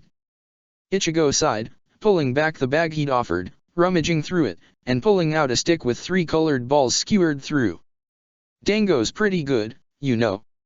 Nell's nose twitched, her eyes betraying her as they rolled over in curiosity. TCH, give it here. She snatched the food and promptly bit into the sticky skewer, her cheeks bulging from the sweet rice flour balls. Oh, it tastes better than I thought it would. Honestly, Ichigo still couldn't get over the fact that spirits could even eat when they didn't need to at all in order to exist. So long as they had ample spiritual energy, there should have been no problems. Then again, it was food. Ichigo imagined that the taste and pleasure of eating was what Nell found most desirable. Suddenly, a burst of spiritual pressure created an onset of buffeting winds that caused numerous car horns to blare from parked cars and busy intersections. Ichigo's features twitched, but Nell was the one really grimacing between the two of them. She knew exactly of the cause for the disturbance, and was the primary reason she was here. Ichigo had only been a pleasant encounter. I'll try to keep the rowdy ones in check by the cities. Nell stated, her spiritual energy gathering at her feet, before she paused and stared at Ichigo with a curt nod. You do the same if you don't want any bigger conflicts after things just began to settle down from the war. Baragan's people? Ichigo asked. Nell rolled her eyes and huffed noncommittedly. Just remember what I said, alright. I have some bastards to reel in. Ichigo nodded, and just before Nell could leave, he stopped her by placing a hand on her shoulder. She raised a brow and craned her face at him in confusion. Here, Ichigo offered another bag which Nell took and looked into. More dango. Not like Nell was going to refuse. For Shiro. Ichigo clarified with a knowing look that Nell nearly punched the shit out of if not for how accurate it was. You had said something about not getting one-upped by the shark. Food's your best bet, and I don't think Haribo has any human friends to recommend anything good to give. Why you, whatever. Nell sputtered at a loss, but her expression had hardened at the word shark. Give it here. Ahem, Nell cleared her throat, trying to recreate the prior tension, but failing. Frankly, she just gave up and left. Then, until next time. Until next time, Ichigo muttered softly before recalling Nell's reminder. She went to do her part, so he supposed it was time to do his. It didn't help that the drink he was holding had spilled over him from another gust of wind. Ichigo's lips twitched in annoyance before he snapped and started shouting at the disturbance in Karakura Town's sky. Karen, get your ass over here. He's not worth it. Yes indeed. One of the causes of the disturbance was Ichigo's own sister butting heads with a person roughly her match, their spiritual energy clashing into a storm. He called me a kid for trying to help when I'm practically just as tall as him. He's not even an adult either. Where does he get off telling me what to do? A tick mark formed over Karen's brow before she relented and pushed her sword off of the silver-haired kid's own blade. Damn Shibas, Toshiro grimaced, recalling his hectic days with this Hein as his captain and shuddering. Like father like daughter. Toshiro's current objective had already been concluded the moment Nell had stepped up and dragged the former Hollows making trouble in Karakura Town away. He was part of the Shinigami belonging to the conservative faction trying to maintain stability in the human world. In the first place, Toshiro and Karen shouldn't have been fighting at all since their goals had been the same, but one thing led to another, and the two had ended up bickering. Whatever. Toshiro idly turned to call out to his former lieutenant, now associate. Rangiku, we're leaving, Rangiku. A buxom orange-haired woman was touring through the streets in a Jigai with a snake of a man in tow. Jin, over there, let's go there. Rangiku pointed towards a movie theater, phone shop, and then a hotel. This isn't a vacation. Toshiro fell into a slump. Why him? The human world's culture was scary. Incensed, Toshiro took off, chasing after his wayward subordinate before she made a mess of things. Left suddenly alone without her bickering partner, Karen's features rapidly shifted in thought before Ichigo appeared and grinded his knuckles over her head. Dad won't approve. Karen frowned, pushing herself away and stiffly rounding on Ichigo. Approve of what? She demanded. Ichigo shook his head, unwilling to dive too deep into something that wasn't really his business. What was reminding her why they were out in the first place. If we don't go now, we'll be late, he reminded, causing Karen to grumble, but relent.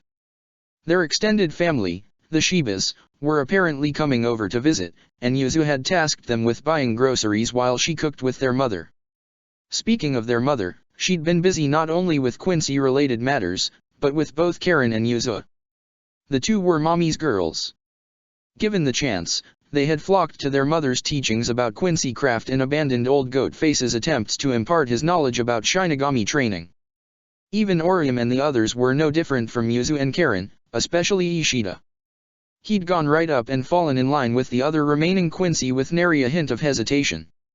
Tatsuki, Kigo, and the others had also joined, learning in order to be able to better protect themselves. Besides, they preferred his mother's tutelage as compared to Ishine, who was a Shinigami. After all, Quincy arts could be learned and honed even as humans. Ichigo shook his head, obviously getting sidetracked.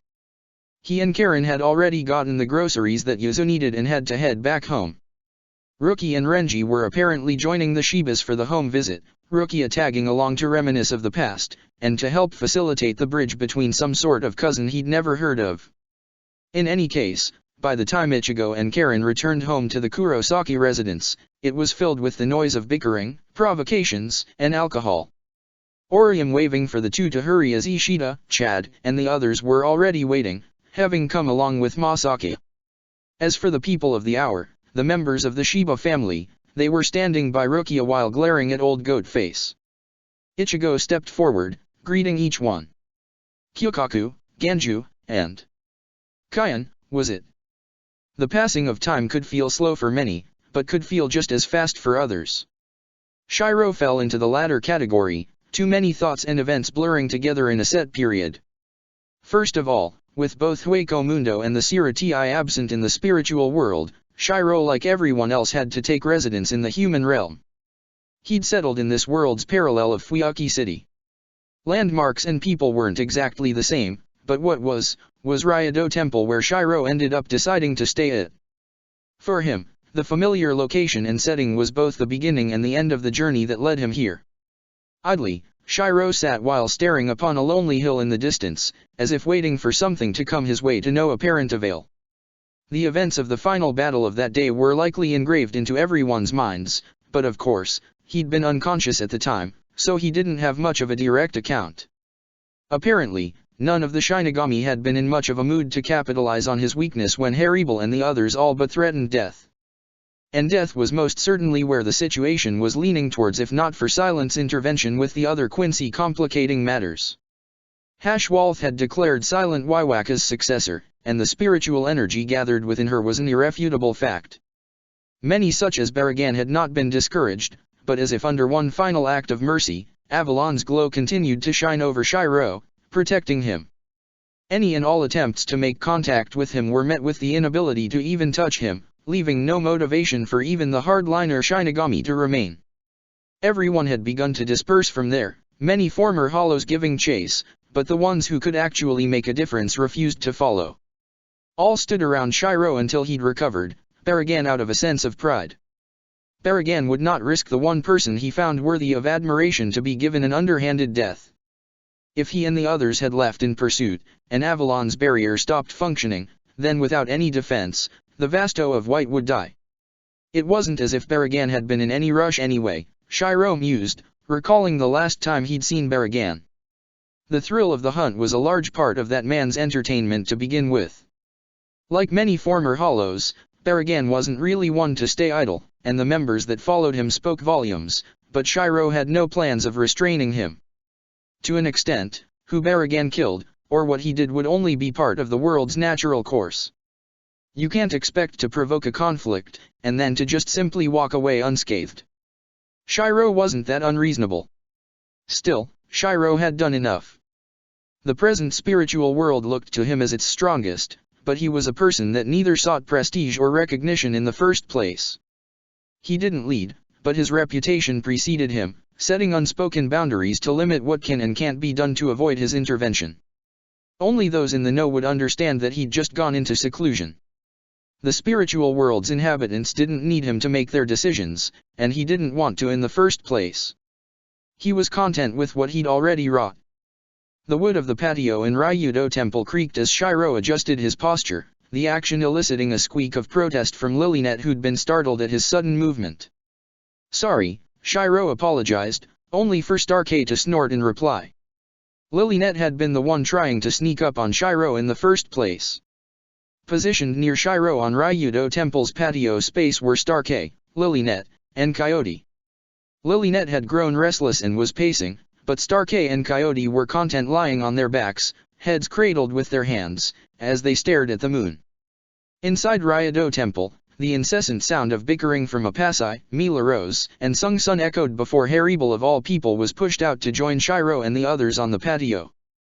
As confident and aloof as Haribel normally looked, her features were somewhat flushed, her eyes glaring at her former fraction and their encouraging looks. The feeling within her was strange. It was honestly the best way Haribel felt that she could describe it.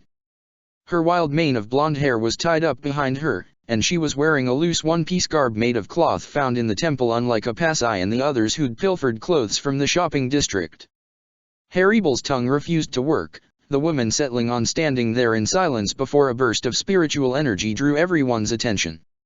"I'm back," Nell beamed, nodding at Pesha and Dondakaka, who were watching her attempts in the distance.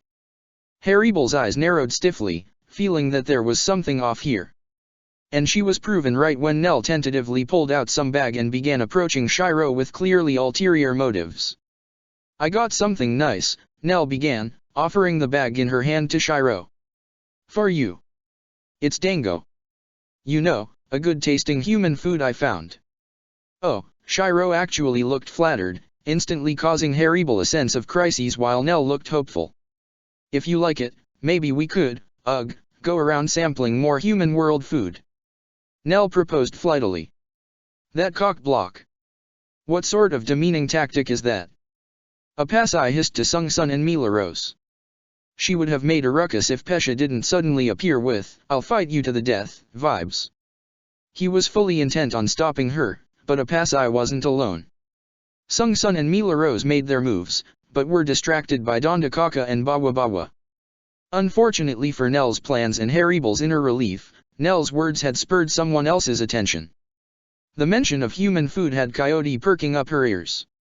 Memories of the past returned to her as she sat up, looked towards Ryudo Temple's offertory food, and then began silently staring at Shiro. Shiro himself got the cue. Well, he did have nothing better to do. Maybe he should take up cooking again if Nell's sudden interest in human food, and the gleam in Coyote's eyes, was anything to go by. "Women," Starkey grumbled before rolling onto his side and trying to cover his ears for peace and quiet. This failed the moment Lilynet snatched the dango Nell had brought back, was tackled by Apasai, and then got the dango sailing into Haribel's hands. She would not relinquish it from there, and immediately got into a silent duel with Nell. "Stupid horse. Stupid shark." Sighing, Shiro let things be and returned to staring up at the distant hill where a full moon could be seen through a cloudless sky. Comparing things now, to how things were before, it was almost surreal. He didn't know whether he'd truly understood the purpose of his existence here, but like he'd affirmed in the final battle with the Royal Guard, it was fine. Even if he didn't go searching for it, who was to say that it wouldn't come searching for him? So, for now, he was content to enjoy the current times for what they were, peaceful. Thinking back at this point in the future, perhaps Shiro should have realized something when the image of the moon ever so subtly rippled. Somehow, somewhere, that bastard must be smiling. All according to Kakaku. Unfettered, a hell butterfly flapped its wings before the sound of shattering glass echoed, then faded beside a sign labeled Soul Society West. In this universe, the spiritual world had always been divided by the balance of two sides who minded their own business, Europe and the West, and Asia and the East. However, representatives of the West could no longer ignore the extreme changes in the East. Ambassadors under the jurisdiction of the present Night King, the highest authority of the West, would soon make a trip over, unaware of the brewing changes in their own legislation. Legends speak that one day, the promised king would return. The slumbering regal soul of a knight with the core of a dragon rouses, staring towards the nostalgic sensation of an ever-distant utopia and a dream dreamt long long ago. A destined meeting, beginning on opposite sides. In the end, perhaps in this new era still, not everything had been drawn to a close. Burn the Witch, Legends of Pendragon. Check the description for the links to the author.